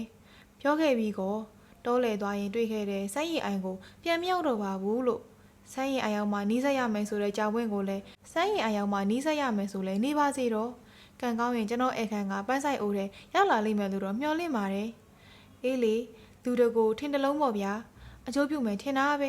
ဲခုကျွန်တော်ကိုမကောင်းထင်လေးရှိသလားဒါကတော့ရှင်လဲဝန်ခံသားပဲနုနုကတကယ်ကိုတာမန်မင်းကလေးများသာဖြစ်တယ်ဆိုတာမင်းဖေကစိတ်ကားရဲဆက်တဲ့လူလို့ပြောတဲ့အခါပြောမှာပဲတီဗီလို့သဘောထားလိုက်လို့ပြောတဲ့အခါပြောမှာပဲနောက်ဆုံးတော့လေသူကအများနဲ့မတူတဲ့လူသားဖြစ်ပါတယ်မိမိမှလည်းတာဝန်ရှိပါတယ်ဆိုတာမျိုးလဲပြောတဲ့အခါပြောမှာပေါ့ကျွန်တော်သားကကျွန်တော်ကိုမကောင်းတင်သလားဟုသူကထပ်မေးလေ၏ထင်မယ်မဟုတ်ပါဘူးကလေးတွေဟာလူကြီးတွေပြောသမျှကိုအကုန်မှန်တယ်ထင်လို့လက်ခံတယ်လို့ရှင်းထင်သလားအများအပြည့်ကလေးတွေဟာလူကြီးတစ်ထပ်တောင်ပို့ပြီးသိမြင်တတ်ပါသေးတယ်ကလေးတွေရဲ့အသိဉာဏ်ဟာအရေးချင်းမှာလူကြီးတွေမလျော့ဘူးအရေးအတွက်မှသာလျော့မယ်ကျမပြောချင်တာကသူတို့အကြောင်းအရာတစ်ခုကိုသိမြင်ရင်အချိန်နဲ့သေးလို့အတွေ့အကြုံနဲ့သေးလို့သူတို့သိမြင်တဲ့အကြောင်းအရာဟာအရေးအတွက်မှသာနေရတယ်လို့ကျမထင်တယ်ကျွန်တော်လည်းအဲ့ဒီတိုင်းယုံတာပဲဟုသူကမမြန်မထောက်ခံလေ၏ဒါကြောင့်ကလေးဆိုတာလဲယူသေးအပ်လေးစားအပ်တဲ့လူပုဂ္ဂိုလ်ပဲဖြစ်တယ်သူ့ကိုပို့ပြီးမညာရဘူးမလင့်ဖြာရဘူးလူကြီးကသူ့ထက်တာတစ်ခုပဲရှိပါတယ်ခွန်အားပါပဲခန္ဓာရွေချင်းမရှင်းတာပါပဲဒါကိုကလေးကလည်းသိတာပါပဲရှင့်သားကရှင့်ကိုမကောင်းမထင်ပါဘူးအခုပဲဥစားပြုလာတော့ရှင့်ကိုနားလေစားပြုလာပြီလို့တောင်ထင်နိုင်ပါတယ်ဟုကျမကခုမှအပြေပေးလိုက်လေ၏တော်ပါပြီကျွန်တော်ကိုကောင်းတယ်ဆိုတယ်လို့ထင်စရာမလိုပါဘူးပြီးတော့ဘသူမှလည်းအကောင်းသက်သက်အဆိုးသက်သက်ရှိနိုင်တာမှမဟုတ်တာလူတစ်ယောက်ဟာအင်အားရှိတယ်နဲတယ်ဆိုတာပုံမူတည်ပြီးလူကောင်းလူဆိုးလို့အကျဉ်းအဖြစ်ခွဲပြောကြတာပဲမဟုတ်လား အင်အားဆိုတာကလည်းအခါကအလျောက်ပြောင်းချင်ပြောင်းတတ်တာပဲဥပမာကျွန်တော်ဟာတရားမှာကိုနည်းနည်းမှမကြောက်ပါဘူးနာကျင်တဲ့ဝေဒနာကိုတော့တိတ်ကြောက်တာပဲဒီတော့ကျွန်တော်ကိုပြစ်တက်မယ်လို့ချင်းချောက်တဲ့အခါမျိုးဆက်ထွက်တိုက်ရတဲ့အခါမျိုးမှာကျွန်တော်ဟာတတိရှိနေအင်အားကြီးနေနိုင်ပေမဲ့လေကျွန်တော်ခန္ဓာကိုယ်ကိုတရရညှင်းပန်းနှိမ့်ဆက်တဲ့အခါမျိုးကြတော့ကျွန်တော်ဟာညံပြင်းလိမ့်မယ်ကျွန်တော်သားကကျွန်တော်ကိုကောင်းသလားဆိုးသလားအင်အားရှိသလားညံပြင်းသလားဘလို့ထင်ရေးမကြည့်ပါဘူးသူများထင်တာထက်ကို့ဘာသာပိုသိတာပေါ့သူကျွန်တော်ကိုနားလည်ရင်တော်ပါပြီနားလည်ရင်ကျွန်တော်ဖို့လဲကောင်းတယ်သူ့ဖို့လဲပိုကောင်းပါတယ်သူဟာစကြမ်းသာနိုင်တာပေါ့ကျွန်တော်ကိုနားလည်ရင်သူ့မိကိုလည်းနားလည်တော့မှာပဲလူအားလုံးကိုနားလည်တော့မှာပဲဝမ်းသာစရာပါပဲစောစောကကျမတို့ကိုစကားလမ်းပြောလေးရှိသည်မိမဝဝသည်ကျမတို့ပဲလှည့်လာပြန်လေ၏မိမသည်အနှဲငယ်နွမ်းနယ်ခဲ့ပြီးဖြစ်၏သူထိုင်ရသောခုံမှာသူ့ကိုယ်နှိမ့်စာလည်းရင်အနှဲငယ်သိငယ်ပြီးနောက်မိကလည်းမလုံလောက်တာအမှန်ပင်သူသည်ကျမမရောက်ခင်ကြာမြင့်စွာကပင်ရောက်နေခဲ့ဟန်ရှိလေ၏ဒီမင်္ဂလာဆောင်၌သူအလွန်စိတ်ဝင်စားနေသည်ကိုဖုံးဖိဖို့မကြိုးစားချေသူဘဝဤတစိမ့်တသားလိုပင်ဖြစ်နေလေ၏ကျမလည်းဝမ်းသာတာပါပဲဟုမိမကစကားဆလေ၏သူရဲ့နောက်ဆုံးစကားကိုတပိုင်းတစကြားလိုက်ပြန်သည်ထင်ပါသည်ဒီလောက်ကြီးကြီးကျယ်လောက်တာအထင်ငေါမရှိပဲပြီးတော့မယ်ဆိုတော့တကယ်တော့လေပတ်စံအကုန်ခံနိုင်ရင်အောင်မြင်တာကြီးပဲပေါ့ထုံမိမသည်အသာကြွ၍ကလတ်ထိုင်ကိုကျမတို့ဘက်တိတိကျကျလှည့်ပြီးချာချာနနပြန်ထိုင်လေ၏ရှင်တို့ကညသာစားပွဲအတွက်ဆက်နေအောင်မလားကျမကဘေးညသာစားပွဲလေရှင်ကျမတို့မသိပါဘူးဒီမင်္ဂလာဆောင်ခန်းနာပြီးရင်ခဏနားမယ်လေပြီးတော့အင်းအားလိမ့်မှာပဲဆက်ပြီးညသာကျွေးလိုက်အောင်မယ်ဒါကတော့အဲ့ဘရိတ်သက်အကုန်တည်းမဟုတ်ဘူးပေါ့မိမသည်အနှဲငယ်ဟန်ကြီးပန်ကြီးလေးတန်းဝင်ကအရေးကြီးတဲ့ပရိသတ်ရင်းနှီးတဲ့ပရိသတ်လောက်ပါပဲကျမတို့တော့စိတ်မျိုးဆိုတော့အစောကြီးကလေးကဖိတ်စာတစ်စုံလုံးရထားတာပဲပြောစရာကောင်းအောင်မဲရှင်ဆရာအောင်မင်းနဲ့ဗလာပြန်နှစ်ပါးသွားထွက်အောင်မယ်တကုံအောင်ရုပ်သီးလဲကမယ်မင်္ဂလာဆောင်ကတော့သူ့မတူအောင်ကြီးကျယ်ပါပြီရဲ့သူညီမဖြစ်သူကမူအတော်ပူပန်နေလေ၏ဩဘာသာရွတ်နေတာကလည်းမပြီးနိုင်တော့ဘူးဘိတ်သိက်သုံးချိန်ကြရင်လည်းအမြန်သွန်းလိုက်တာမဟုတ်ဘူးအနောက်ရှက်ရှိမယ်လို့ဘေးတွင်နေအားလုံးကတထားကြတာရေဒီယာတော့တော်တော်ရှိထားတာပဲမန္တလေးကမဟာမြတ်မှုနေတောင်ရွှေဆိုင်တရားလှမ်းလို့ရသေးတယ်တဲ့ပြီးတော့သူတို့သားနဲ့သူတို့သမီးဟန်နီမွန်ခရီးမထွက်ရဘူးလို့တထားတယ်မဟုတ်လားအင်းလေဒါကြောင့်အင်းအားလိမ့်မှာနှစ်လနေကြဖို့စီစဉ်ရတာပေါ့အင်းအားလိမ့်မှာနေတော့ရေဦးကန်လည်းလေစိတ်မကူရဘူးတဲ့စနေဘုတ်တို့ခုမျိုးတွေမထွက်ရဘူးတဲ့ဟောဩဘာသာရွတ်လို့ပြီးပြီဘိတ်သိက်သုံးတော့မယ်ထင်မရဲ့သို့တော့ဩဘာသာရွတ်တော့တောင်ရှိပစိုးနှင့်လူချောချောသည်နိုင်ရင်ကိုကြည့်လိုက်သူတို့သားသူတို့သမီးများ၏မိဘများနှင့်တီတို့တိုင်ပင်လိုက်လုံနေပြန်သည်တကယ်အချိန်ခါမကြသေးဘူးထင်သည်ဆုံးမဩဝါဒစကားမပြောသေးပဲအဝါရောင်စင်တို့ဝတ်ထားသောအကိုအညီအဖွဲမှလူငယ်များကိုတဆင့်ခိုင်းသည်ကိုမြင်ရပါ၏နောက်ဆုံးအစင်မှလူငယ်သည်ကျမတို့နားမှဖြတ်သွားကတီဝိုင်းအဖွဲကိုမကြိတ်တကျလှမ်းရိပ်ပြောပါသည်ရတုပိုက်ဆောင်ရွတ်ပါတဲ့ရတုပိုက်ဆောင်ရွတ်ပါတဲ့ဘာဖြစ်လို့လဲဘိတ်သိက်သုံးမိမှရွတ်ရမှာမဟုတ်လားမဟုတ်ဘူးအချိန်ကြားတွေလွဲကုန်လို့အစောကြီးကလေးကလည်းပြောထားရသားနဲ့ရတုပိုက်ဆောင်ရွတ်လိုက်ပါ12မိနစ်နဲ့အပြီးရွတ်ပါပြီးပါမလား15မိနစ်လောက်ကြာရင်ကော12မိနစ်ပဲဗျာရအောင်ရွတ်ရတုပိုက်ဆောင်ရွတ်ပြီးမှအဖိုးကြီးကဆုံးမစကားပြန်ကောက်ပြီးဘိတ်သိက်သုံးပါတီဝိုင်းဆရာသည်အနှဲငယ်ညူးဆူနေပါသည်သို့တော့ကြည်လွင်ချိုအေးသောတေးတံသည်ချက်ချင်းပင်ထွက်ပေါ်လာပါသည်စမ်းကြဲစွာစမ်းတရားနှင့်ထိမ့်ကွထားသောရတုဆိုတန်ကိုကျေနပ်အားရစပွဲကျမတို့ကြားနေရပါသည်သူလည်းစကားမပြောတော့ဘဲနားဆိုင်ထောင်နေသည်မိမဝဝညီမပင်အေးငင်းငင်းနားထောင်နေကြသည်မေနစ်မောင်တို့လူပောင်ခန်းသာဂုံထဲဝါခဲ့မင်္ဂလာအိမ်ထက်စိတ်ချမ်းလျက်နှင့်ရှေးဆက်ပွားစီသားသမီးနှင့်ကြီးမမြတ်တာနှစ်တရာဟုသို့သောအဘရိသက်သည်ပြန်လဲဆူညံလာပြန်သည်ညောင်းညချသဖြင့်လှလှရွဖြစ်သည်ဆွဆွဲငင်ငင်တီဆိုရသောရတုတန်ကိုပြင်းကြသည်ခါအုပ်ရဲတန်တီတို့စကားတန်များပြီးပြင်းလာသည်ကျမတို့ဘေးမှမိမညီမလည်းကျေလောင်သောတီတို့တန်ဖြင့်စကားပြောနေကြပြန်၏စောစောကကျမတို့ဘက်တက်တက်လှည့်ထားသောကလတ်ထိုင်းဆက်ဝိုင်းတချမ်းတီလှည့်ယူသွားပြီးဖြစ်သဖြင့်အင်ကြီးကြည်နေသောကြောပိုင်းကိုသာမြင်ရပါသည်သူ့စကားကိုမသေးခွဲတော့ပါနောက်မီထိုင်ပါများသဖြင့်သူ့ဘဝ၌စီသောခြေအောင်ကျဲကလေးများနှုတ်ခမ်းပိတ်နေကြသည်ကိုမြင်ရသည်မကြခင်ပင်ထိုမိန်းမသည်သူ့ဘက်လှည့်လာပြီးကြောက်ထုတ်လိုက်စမ်းပါဟိုမှဟုဆိုပါသည်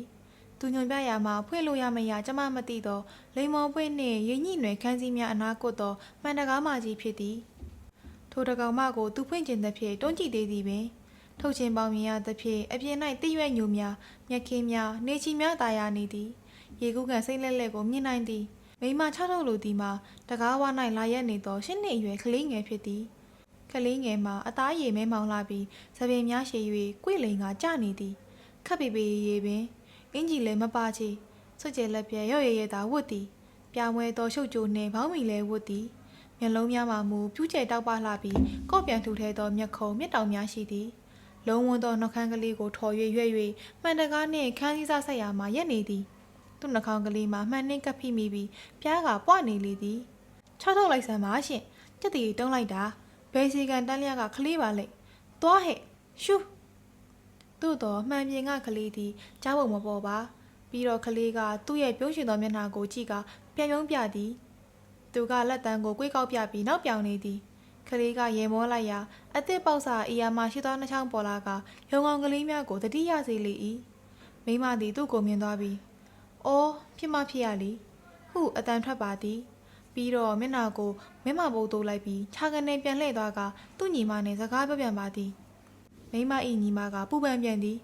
ဟောရတူးပိုက်ဆောင်ဆိုတာကလည်းမပြီးနိုင်ပါလား12မိနစ်လို့ခုနပြောသွားတယ်မဟုတ်လားခု15မိနစ်တောင်ကြော်ပြီမမဝိုင်းတော့ဆိဆိုးတော့မှာပဲဒီဝိုင်းဆရာကတဲမောက်ပါတဲ့အေးကွယ်ဩဘာသာဆရာစကားချက်ပြောရုံပေါ့ရတူးကတော့ဖြစ်ဖြစ်လို့မှမရတာဆိုတန်ကြီးကတော့ပြင်းစရာကြီးစကလုံးကလေးတွေကတော့တဲကောင်ပါတယ်ခုနကြားလိုက်ပါတယ်ချစ်စပယ်ကုံရသက်လုံးဟုစတုံးရော်ရဲ့ပန်းစင်မြဲဆိုလားမိမသည်အနှဲငယ်ချက်သွေးဖြာကဖိတ်စာတဲ့ထိရိုက်ထားတာသမီးဆူဆူကြည့်နေတာကြားလို့မှတ်မိနေသေးတယ်ဟုဖြေပြောပြန်သည်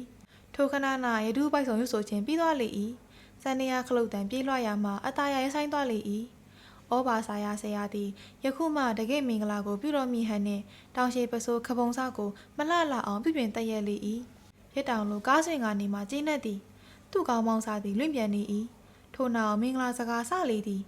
အရေးကြီးသောအချိန်အတွက်တီဝိုင်းမှအသင့်ပြင်သည်ဆမ်မန်းပေါက်ပေါက်စပယ်ဖူးစပယ်ဝင်းနှင့်မက်စစ်သည့်ကြက်ပြားတက်များသာအပြည့်ပါသည်ဆိုသောငွေဖလားများကိုအဖြူချိတ်စင်တူဝတ်သောအပြူမကလေးများကမင်္ဂလာပြီးမြောက်ချိန်နှင့်ကြိုက်၍ပြစ်ကျဲရန်မင်းလန်းဝါတစ်လျှောက်၌တန်းစီ၍ဆောက်လျက်ရှိနေ၏ကျမတို့ဘေးမှာမိမဝဝပင်စကားပြောရက်ကမင်္ဂလာစိမ်းမြင့်သို့မျှော်မောစေသူညီမကပရိတ်ရွတ်လေသလားမသိမျက်စိအနှဲငယ်မှီ၍နှုတ်ခမ်းတရွရွဖြင့်တစုံတစ်ခုရွတ်လေ၏သူသည်ဖွင့်ရမရမသိနိုင်သောမှန်တကားပေါက်ကြီးဘက်သို့လှမ်းကြည့်နေရမှမြုံငန်းနဲ့ထားရိုက်လိုက်လေ၏ပြီးတော့သူ့ပေါ်အင်ကြီးကိုဆွတ်ချုပ်ပစ်လိုက်ရင်ရေကန်ထဲမှာကလေးရင်နေတယ်လုတ်ပါအောင်ဟုကြည်ကြဲပြော၏ဘယ်လိုရေကူးတတ်တယ်လဲရင်ရေကူးတကြသလားကျွန်တော်မကူးတတ်ဘူးအေးကိုကျမသည်ခေါင်းငါပြဆဲမိမသားများတော့ကျမတို့အနီးနားမှာပြိတ္တများစကားမပြောနိုင်ငေးမောစေသူသည်ကလထိုင်လဲကြပြီးကျဲလောင်အက်ကွဲကအတန်ပေါ်လာ၏သူသည်ဖွင့်ရမရမသိသောမှန်တကားမကြီးကိုကိုလုံးနှင့်တိုက်လေ၏မပွင့်သူသည်လဲကျနေသောကလထိုင်ကိုနှောက်မီမှကင်ကမှန်ချက်ကိုရိုက်ခွဲလေ၏ကွေးပြတ်သောမှန်စများ၏စူညံသောအတန်နှင့်အတူမှန်ခွဲပေါက်မှသူခုန်ထွက်သွားပါသည်တရွက်တစ်ပင်ညှိုစိမ့်သောတိမ်မြူများလင်းသောအပြင်သို့သူရောက်သွား၏သူ့ကြော၌မှန်ချွန်စားနှင့်ညှိမိဟန်တူသောရှက်အင်ကြီးတောက်ချိုးကွဲစားသည်လန်ရွေးကြနေကရှမိသောဒဏ်ရာမှသွေးနှင်းငယ်ဆုသက်ဖြင့်ဆွန်းထင်းလာသည်ကိုမြင်ရ၏သူသည်ရေကူးကန်သို့လှိမ့်မြန်စွာပြေးသွားစေသူ့နှစ်ဖူးပေါ်ကဖြည့်တင်လို့မရနိုင်သောဆန်းစားများသည်ခြေလမ်းများနှင့်အတူလှုပ်ရှားခုန်ကြွနေလေသည်အပိုင်းလေးဩဘာဆရာသည်ရွတ်ဆိုတဲ့စကားများကိုရက်လိုက်ကရောင်ရမ်း၍ဘာဖြစ်ကြတာလဲဟုဆိုလိုက်ရာထိုစကားတန်သည်အကျယ်ချစ်သောစကားပြောခွင့်မှဟင်း၍ထွက်လာလေ၏ဘာဖြစ်ကြတာလဲဘာဖြစ်ကြတာလဲဟုပြိတ္တထဲမှပဲ့တင်ပြန်လာလေ၏ဓမြတိုက်သလားတပုံစည်းသလားသူတို့သမီးဖခင်တထေးဤလက်ဆွဲကခြာလုံးပြူကိုဆွဲအိမ်မှထုတ်လေ၏ဗိတ်သိက်တော်မှာမင်္ဂလာပွဲကိုဆက်လုပ်ပါဟုသူကစင်မြင့်ပေါ်သို့လှမ်းអော်သည်အချိန်တိကျဖို့အရေးကြီးတယ်မဟုတ်လားမင်္ဂလာစာနှောက်ယှက်ပေါ်မယ်ဆိုတာဘေဒင်ကတတိပေးထားတာပဲဟုထက်၍អော်ပြန်၏စင်မြင့်ပေါ်၌အုတ်ထင်းလို့ရသွား၏ဩဘာသာဆရာသည်စကားပြောခွက်ကိုလေးနှင်းမှုတ်လိုက်လက်သေးဖြင့်ခောက်လိုက်လို့ရာအတန်ပလန်ကျဲလောင်စွာထွက်လာပြန်သည်ပြီးတော့ဩဘာသာဆရာအလွန်ကျဲလောင်စွာရွတ်ဖက်ပြောဆိုလေသည်ဒီလိုနှင့်ဗိသိက်သွန်ချင်းပြမြောက်သွားလေ၏တီဝိုင်းကပွဲလန်းသည့်ပရိသတ်ကိုပတ်မတုပ်၍ထိန်းသည့်တပွဲမြ мян ဆဆိုင်ညှိတီးလေ၏တပ်ဝေတချင်းကိုကျဲလောင်လာသဖြင့်မตายရနိုင်တော့သောယောက်ျားတန်မိန်းမတန်ကဆိုကြလေ၏စောစောကတန်းစီနေကြသောအဖြူချိတ်စင်တူဝတ်သည့်မိမ့်ပြိုများအားသင့်နေသည်ကိုလူကြီးများကငေါငန်းနေသည်ဆမ်မန်းပပောက်ကျဲလီဘာလို့နေကြတာလဲတ တရားကြတာကိုတရောသောပါပြည့်ကျဲတဲ့ဖြစ်ငွေဖလားထဲမှမတ်စိငါမှုစိတ်ကြပြားများသည်ပရိသတ်တချို့ဤမျက်နှာများခေါင်းများပခုံးများကိုပင်ထိခိုက်မိသည်နာကျင်စေသည်ညှက်ယိုနှင့်ထိမိ၍မြင့်ရည်လေသူကလည်းသည်ကျမ်းမော်ကြသောပတ်စံစီများလိပ်ပြေးသွားကြပြီးတောင်းမြက်ဖက်နိုင်အောင်စုံများကြားမှငြိမ်ဝတ်သွားကြသည်ခဲနှင်းပေါက်တာလားခဲဘိုးတောင်းတာလားပြစ်မှဖြစ်ရလေဟုပရီများတွဲကြနေသောအဖွားကြီးတစ်ယောက်ကစိတ်နှကတလုံးလုံးနှင့်ပြောလေ၏အရက်မူသမားဝင်လာတာထင်ပါရဲ့ဟုဘိုက်ပူစုဖြိုးသောဖဲတိုင်ခန်းစားသည့်တစ်ကုံတဲ့ဟောင်းကပြောလေ၏မဟုတ်ပါဘူးအယူပါကလားအယူပါမဟုတ်ဘူးဝါရကျိုးပြပြီးမီးလောင်တာမီးသက်ဆက်ခေါ်ပါဖုံးဆက်ပါမီးဆိုသောအတန်ကိုကြားသည့်ပြိတ္တတစ်ပိုင်းတစ်စားသည်ရုပ်တည်ဖြစ်လာပြန်သည်အခြေအနေထိန်လို့မရဖြစ်တော့သည်လားထိုခဏ၌ဆော့ဆော့က6လုံးမြူထုတ်၍ခပတ်၌ချိတ်သောတထေးလက်ဆွဲသည်စင်မြင့်ပေါ်သို့လွှားကနေခုန်တက်၍စကားပြောခွက်မှဟန်ပပကြီးညာလေ၏ပြိတ္တတို့ခမညာဘာမှမပူဝင်ကြပါနဲ့ဘာမှမဖြစ်ပါဘူးကလထိုင်နဲ့တိုက်မိလို့မှန်တစ်ချက်ကွဲသွားတာပါပလိအဆောက်ကျက်တွေဆောက်ရှောက်နေပါတယ်ဘာမှမပူဝင်ကြပါနဲ့ဘာမှမဖြစ်ပါဘူးဘာမှလည်းဖြစ်တာမဟုတ်ပါဘူးစိတ်အေးလက်အေးထိုင်နေကြပါခုပဲစားတောက်များနဲ့အဲ့ခံပါတော့မယ်စိတ်ချမ်းသာစွာသုံးဆောင်တော်မူကြပါခမညာလူကြီးမင်းတို့အေးအေးဆေးဆေးနေထိုင်နိုင်ဖို့ဟောဒီဟိုတယ်ခန်းမကို14နိုင်တီငှားရမ်းထားပါတယ်ခု9မိနစ်အတွင်းရုပ်ရှိစီစဉ်ရယိုရီးယားပြန်အမားစိန်ကကားပြဖပေးပါအောင်မယ်ပရိသတ်သည်အတော်ငြိမ်၍သွားလေ၏ရှက်ကိုရှက်ကန်နှင့်ရေမောတံများပင်ပေါ်လာလေသည်စောစောကတပ်ဝေသချင်းဆိုနေသောတီဝိုင်းမှတေးတန်သည်တဝက်တစ်ပြက်နှင့်ကြမ်းဆက်ရတော့မီလားရက်စဲထားလိုက်ရတော့မီလားမဝေခွဲနိုင်ဖြစ်နေလေ၏သို့သောအမားစိန်ကပွဲထိုင်သို့လာသောအရက်သူအဝတ်စားနှင့်ပင်ပဝါကိုမူဖဖားချုံ၍တီဝိုင်းပေမှစင်မြင့်ပေါ်သို့တက်ကလင်တော့က၍ကောင်းမိသချင်းတီးခွက်ကိုခြားကြလေ၏စားရင်တောက်ရင်စကတ်တင်းများလှိုင်းလာပြန်သည်သူတို့သားဆရာဝန်လောင်းကမိမတိတ်ရှုပ်ဆိုပဲနတ်စမတွေအလဲလဲတွဲနေလိုက်တာဟောတယောက်တဲ့အိုကွယ်မပြောကြပါနဲ့တကယ်သူလာကနဲ့ညနေစေကန်ကရသမျှသူ့မိကတပြားမှမစားရဘူးဆိုပဲခလေးစိတ်ပေးရတာနဲ့ကုံရောတဲ့မိမပွေတာကတော့တကယ်ပဲဒါကြောင့်ဆာတော်ရဲ့သားနဲ့စကောလာရှစ်တောင်ပေးဘူးတယ်နမယ်ပြက်လို့တယ်မကတ်နိုင်လို့ကပုတ်ဖြစ်နိုင်ပါလိမ့်မယ်မိမပွေပုံကလည်းလွန်နာကိုမင်္ဂလာဆောင်ကနီးဆိုရပိတ်ရတာတော့ငွေတော်ကုန်သွားဆိုလားဟိုစစ်စတာငငယ်ချောချောကလေးတယောက်ကတော့သတင်းစာနဲ့ထဲ့ချက်ခွဲမဲ့ကျိန်းလို့တယ်မနေဆရာဝန်ကြီးတွေပါဝိုင်းပြီးမိုင်းမှခိုင်းရတာတဲ့ရှင်ခုနမှန်ခွဲတန်ကြတာအဲ့ဒါများလားမသိမဟုတ်ပါဘူးကျမထင်တော့ဟိုသတင်းအတိုင်းဖြစ်တာထင်တယ်ကောင်မလေးကရီးစားများသားတယ်သူကြိုက်တဲ့ကောင်လေးဟိုသူကမင်္ဂလာဆောင်ကအပြန်မှာဆိုလားအလားကိုဆိုလားကားနဲ့အတင်တင်ပြေးမလို့တယ်အဲ့ဒါဖြစ်တာလားမသိမင်္ဂလာဆောင်လုံးတန်လန့်ကြီးမှန်လာခွဲလို့ဘာဖြစ်သွားမှာလဲအေးလေအချိန်မှန်မှလို့ဖြစ်မှာပေါ့အော်ဒါကြောင့်ဟန်နီမွန်းတော့မထွက်ရတာထင်တယ်ဒါနဲ့ဘေးရင်ရခရီးမထွက်ရတာဆိုအိုးပြောချင်ရပြောကြတာပေါ့မူတာဝါတာတွေတဖြည်းဖြည်းနဲ့ပြိတ္တသည်အစားတောင်းနိုင်စိတ်ဝင်စားသွားကြသည်စစ်သားတန်းမောင်ကောင်းလိုက်တာအဲ့ဒါထောဘက်ကောင်းလွန်းသိလားဘဲကများမှားတာပါလေဟုပြောလာကြသည်ခုခေတ်တော့အင်းရလိုက်ကကိမုံမှာပဲစားလို့ရတော့တယ်ဟုဖန်ကြသည်သူ့မင်္ဂလာဆောင်ကတော့အစမ်းမဲဟေသူမတူအောင်ကိုလောက်တာပဲတစ်တီဝေတောင်ဆက်ချတယ်ရေခဲမုံနဲ့စားရအောင်နဲ့ဟုအံ့ဩကြသည်ပိုက်ဆိုင်ကစကားပြောတာပေါ့ဟုတ်မဟုတ်တော့မသိဘူးခုနကျဲတဲ့ဆံမန်းမပေါက်ထဲမှာရွှေမူးဆွေတွေရွှေပဲစီတွေတောင်ထည့်တယ်တဲ့ဘဲကမှားယူတယ်လဲတော့မသိဘူးကျမတို့တစည်းမှမကောက်ရပါဘူးဟောဒီမက်ဆေးအစ်စ်ကလေးတစည်းပဲပေါင်မော်ကြလာလို့ရုပ်ချီအစီအစဉ်ပင်ချင်းသည်တီဝိုင်းမှယောက်ျားအဆိုလူငယ်တယောက်ထလာကအမာစိန်နှင့်တွဲ၍မြိုင်ထနှစ်ပါးသွားစားပြုလေ၏အမာစိန်ကကြကြနနာကတော့ယောက်ျားအဆိုကတိမ်မွေ့စွာကိုနွဲ့လိုနေသည်ခေါင်းကိုငဲ့လိုနေသည်မင်းသမီးအကအတွက်လျှောက်ဖက်သောနောက်ခံကားပြုသည်သူ့အတန်မှာကြည်လင်၍ပွဲထိန်သောအတန်မျိုးဖြစ်တော်လဲခန့်ညင်ညင်တသားပင်ဆိုသဖြင့်တမျိုးပုံမူသားရလေ၏လက်ထပ်ပွဲခမ်းမဆောင်သည်ပြန်လည်အေးချမ်းသွားပြီးထိတ်စပွဲမှလူကြီးများပင်သူတို့သားသူတို့သမီးကိုနှုတ်ဆက်ကောင်းကြီးပေးရန်ထားကြလေပြီတကယ်တော့မှန်တကားကြီးကိုဖွင့်လို့ရလေသည်မမြင်သာအောင်တတ်ထားသောတကားတော့ချက်မှာကျမ်းမြင်နှင့်ကလေးရဲ့ရှိကတကားပေါင်များနှင့်ရောနှောကဝှက်ရတတ်ထားခြင်းသာဖြစ်သည်တာမန်အားဖြင့်မင်္ဂလာအိတ်ခံခံသို့လာရောက်ရမည်မဟုတ်သောစပို့ရှက်အဖြူဘောင်းမိရှိအဖြူမျှသာဝတ်ထားသောအလုတ်သမားလူငယ်တယောက်ကလာရုပ်ဖွင့်သည်ကိုကျမမြင်ရသည်လူငယ်သည်တကားတော့ချက်ကိုရှူဖနက်ဦးဖြင့်တွန်းလိုက်ုံဖြင့်မှန်တကားများဖွင့်လို့ရသွားသည်မှန်တကားများမှာချောမွတ်သောဘိန်းတက်ထားသည့်ဆွဲတကားများဖြစ်သည်အသားကလေးတွန်းလိုက်ုံနှင့်မှန်ချက်ပေါင်များထပ်သွားကတကားပေါက်ပွင့်သွားသည်မှန်ခွဲစားအနေငယ်ကျလာပြန်သည် လူငယ်သည်မျက်နှာအနှဲငယ်ပြက်ကလိမ်မော်ရောင်ပွင့်များရိပ်ညှိနွယ်များလွှမ်းမိုးသည့်ခန်းစည်းများဖြင့်အပေါက်ကိုပိတ်လိုက်တော့လေလေးတိုက်သက်ဖြင့်ခန်းစည်းများလှုပ်ရှားလို့တော့နေလေသည်ခန်းစည်းနှစဆက်မိသည့်တပြိုင်နက်လူငယ်သည်အပြင်သို့ရောက်သွားသည်ခန်းစည်းစာထူတော်လဲအပြင်မှအလင်းရောင်များသည့်အတွက်ထိုလူငယ်ဒူထောက်ထိုင်၍မှန်စာများကောက်သိမ်းနေဟန်ကိုယူတို့ရိတ်တွေတွေ့ရပါသည်မှန်စာများစုမိတန်ထပ်မိတန်ကိုလည်းကြားရသည်လေတိုးဝိခွဲဖွင့်လိုက်သည့်အခါအနှဲငယ်ကွာဟသွားသောခန်းစည်းနှစကြားမှလည်းလူငယ်ကိုတစ်ချက်တွေ့ရသည်ကျမသည်ချလာသောအဆအစာများကိုမစားဘဲစိတ်ဝေခွဲဖို့ကြိုးစားလျက်ရှိ၏တောင်းနိုင်ကပ်ထားသောကျမဤသေးငယ်သည့်စပွဲမှာကျမတယောက်သာကြံသည်သူချွတ်ပစ်ခဲ့သောတိုက်ပုံအင်ဂျီကိုကျမတေသက်စွာခောက်၍စပွဲပေါ်တင်ထားရာအစားအသောက်များလာချသဖြင့်ကျမ၏ပေါင်ပေါ်သို့တင်ထားရသည်ထိုတိုက်ပုံကိုစောစောကမိမဝဝညီအမသည်တလဲစီလှမ်းကြည့်လျက်ရှိသည်ကျမဘာမှမစားတော့သည်ကိုလည်းသတိပြုကြပြန်သည်နောက်ဆုံး၌ကျမဝေခွဲ၍ရသည်စပွဲများကြားမှဖြတ်တန်း၍ခမ်းမပေါင်မှထွက်ဖို့မလိုဟုဆုံးဖြတ်လိုက်ပါသည်ထားတောက်နေတဲ့လူတို့မော်ကြည့်မိလဲကြောက်ရွံ့ခြင်းမရှိသည်ကိုဝန်ခံရပါသည်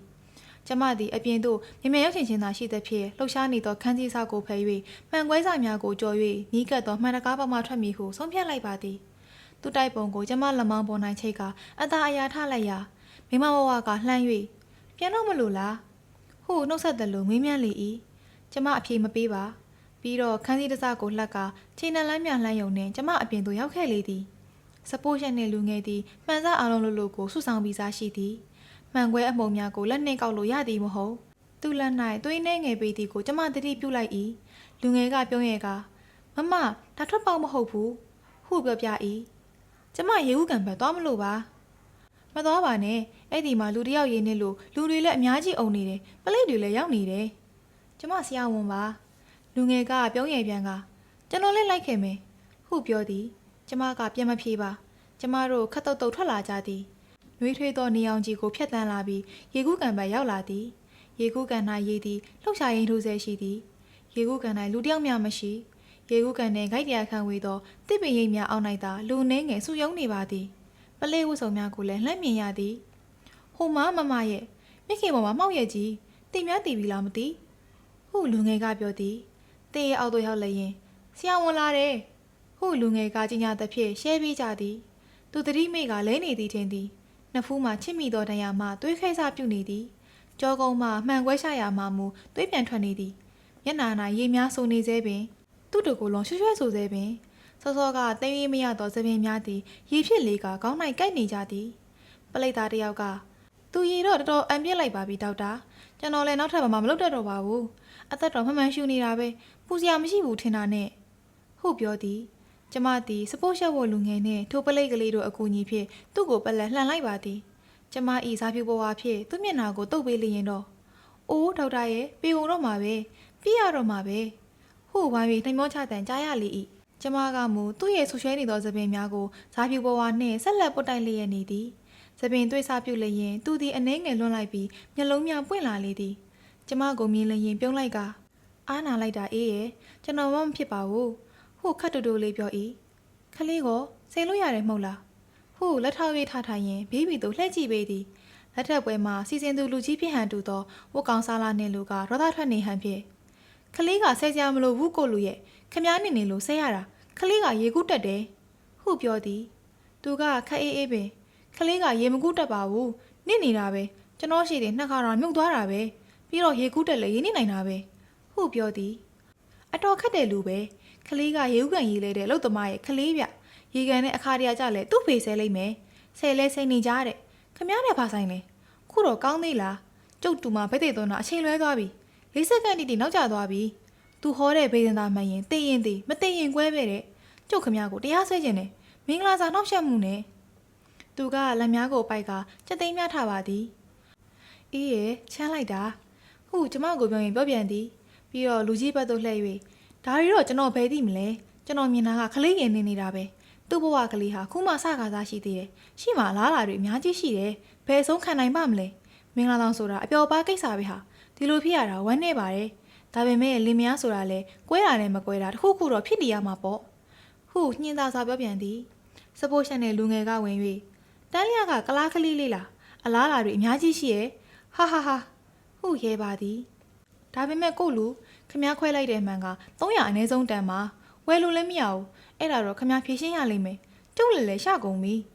ထို့နောက်သူ့လက်များကိုဖြန့်ကတနာကျင်လာသလိုကြည့်နေလေ၏ပလိတ်ရာရှိကစာအုပ်ကလေးထုတ်၍ခမည်းနမယ်ဟုစတင်သည်ကျမကဒီမှာသူအေးမိနိုင်တယ်အဆုတ်ရောင်တတ်တယ်စောင်းထဲလောက်ရှာပေးကြပါဟုပြောလိုက်ပြီးသူ့တိုက်ပုံဖြင့်ခြုံပေးပါသည်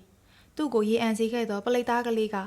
ဟုတ်ကဲ့အိတ်ခမ်းနေပမာသွားတောင်းရင်ရမှာပေါ့နော်ဟိုပြောဆူပြေးသွားပါသည်ဝတ်ကောင်စားလာနှင့်လူကြီးကပုံမိုးရီဒေါသထွက်လျက်ရှိသည်ထိုးကျင်ကျရှင်ဟန်ဖြင့်လက်တိတပြင်းပြင်းနေလေ၏သူမျက်နှာတစ်ခုလုံးရဲ့ကမျက်ထောင်များနီးနေသည်ခမည်းဘလို့လူလဲဘဲကလဲဖိတ်စာရလို့လာတာဟုတ်ရဲ့လားခမည်းလိုလူကိုကျုပ်တို့ဖိတ်မိမယ်လဲမထင်ပါဘူးဒီမင်္ဂလာစာအနှောက်အယှက်များတာတပြည်လုံးအသည့်ခမည်းကိုဘယ်သူလွတ်လိုက်တယ်လဲမှန်ပြောစကားပြောတဲရိုင်းနာကိုဟုသူကညီးုံညီးလိုက်ပြီးဘာမှမဖြေပါပလိတ်ရာရှိကဖောင်တိုင်အသိပင်၍ခမည်းနမယ်ဟုမေးပြန်သည်စောစောကပလိတ်သားကလေးသည်တက်ကလက်ဆောင်အပြာရင်ရောင်ကိုပွေပြေးလာပါသည်သူ့နောက်မှာကျမတို့နှင့်ကပ်၍ထိုင်လာသောမိမဝဝညီအမနှင့်လူသုံးလေးယောက်ပါလာပြန်သည်မိမဝဝကအနားရရောက်ချင်းအော်ထောက်တာကိုဟုအနှစ်နှစ်အလားလားကတိကျခဲ့တယ်လို့ပြောလိုက်သည်ကျမကဆောင်ကိုဖြန့်ခါပြီးသူ့ကိုထွေးပတ်၍ခြုံပေးလိုက်ရာသူကကျေးဇူးဟုတူတူဆိုလေ၏ဝတ်ကောင်စားလာနှင့်လူကြီးကမိမဝဝနှစ်ယောက်ကိုလှမ်း၍မေးပြန်၏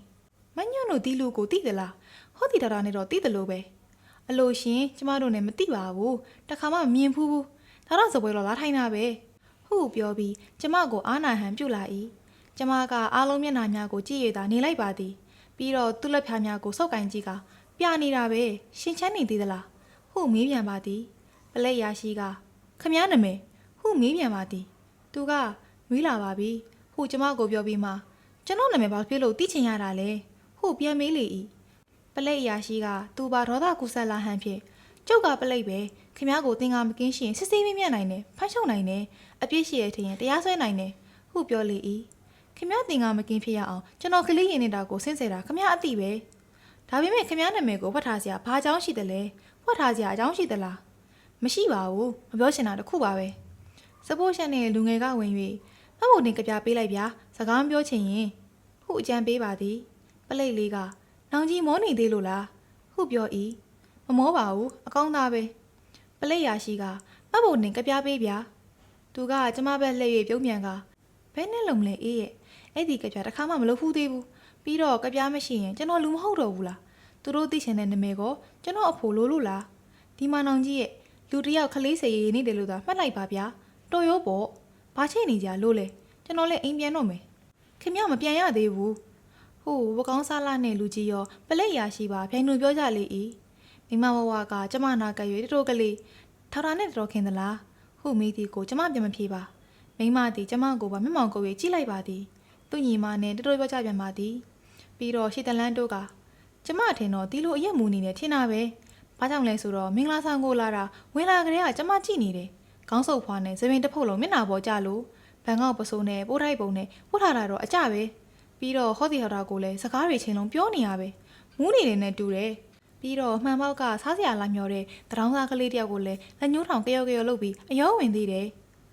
စိတ်ပူပင်တတ်တော့သူ့လောက်မဟုတ်တော့ညီမဖြစ်သူကမမကလည်းလေမဆိုင်တော့ဝင်းဆွတ်နေတာပဲပြီးတော့တိတ်အိမ်တွေများအောင်မူးတာလည်းမဟုတ်ပါဘူးဒါရစပွဲထိုင်ပြီးစကားတွေတော့အများကြီးပြောတာပဲလင်များကွဲတဲ့အကြောင်းတွေထင်ပါရဲ့မင်္ဂလာဆောင်မှာမင်္ဂလာမရှိတဲ့စကားတွေချိန်လုံးပြောနေတာပဲဒါကြောင့်ကျမစိတ်ပူနေတာအနောက်ရက်ရှိရလို့ဘေးတင်ဟောရတဲ့ကြားတယ်အမင်္ဂလာစကားတွေချိန်လုံးကြားနေရတော့ဖះမလို့မင်္ဂလာဆောင်ကတော့ပြီးသွားပြီမိမနှစ်ယောက်နဲ့ပါဝင်သူယောက်ျားများထဲမှာလူတစ်ယောက်ကဟာမမီပြီသူเจ้าတော့ကကျွန်တော်နဲ့ဆောင်နဲ့နေလာတာပဲအင်းဝဆောင်သားပဲဟုအားရပါရပြောလေ၏ဟုတ်ပါမလားလူမားနေပြီထင်တယ်ပြန်စဉ်းစားပါအောင်ရှင်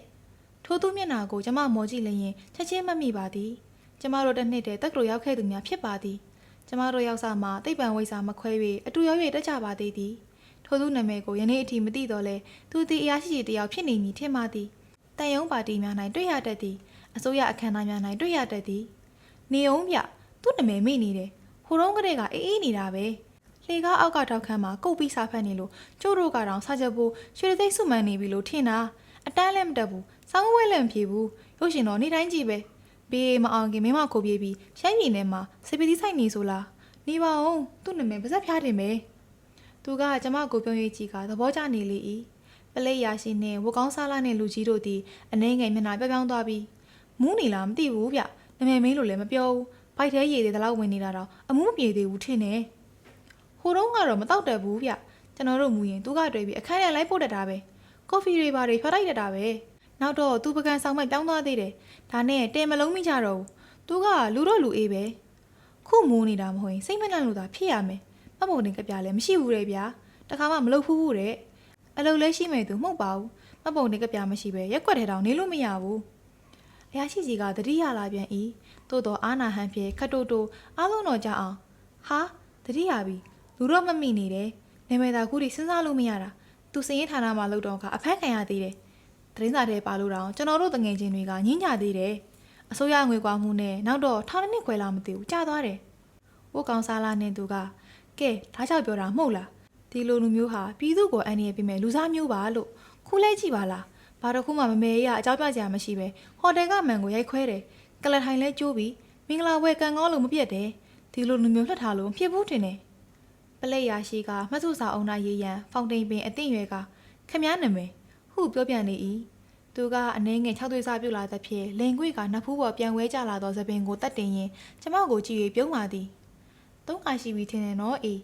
ဟုတူတူပြောကရေလိုက်ပြန်ပါသည်ပြီးတော့ကျွန်တော်နာမည်ဘာလို့မီးနေတာလဲဘာလို့လို့လဲရင်းနေတဲ့ကလေးကိုဆဲတာပြစ်မှုလို့အောင်မလို့လားခမည်းတော်မင်္ဂလာဆောင်ကြီးမလို့ရတော့ကောဘာဖြစ်သွားမှလဲဗျာလူသက်ကပို့ဖို့မတန်ဘူးလားဟုပြောလေ၏ဝကောင်စားလာနေလူကြီးကမျက်နှာများနီးမြန်း၍နှာခေါင်းပွာလာအောင်စိတ်ဆိုးလေ၏ဒီမှာခမည်းဟုပလက်ရာရှိကိုရိုးသေးသေးပြောလေ၏ဒီလူကိုမပုံတင်ကြပြမရှိမှုနဲ့ဖမ်းလို့မရဘူးလားဒါမှမဟုတ်ပြည်သူရင်ငယ်ရေးဖြစ်စီမှုဒါမှမဟုတ်အလွန်ပိသားစွာပြောလိုက်သည်ပြည်သူရဲရာရှိကိုစန့်ကျင်မှုခုခံမှုနဲ့ပလက်ရာရှိကဟုဆိုကဖောင်တိန်ဖုံးကိုကိုက်၍စဉ်းစားနေစေဝတ်ကောင်စားလာတဲ့လူကြီးကကျမကိုပြောလေ၏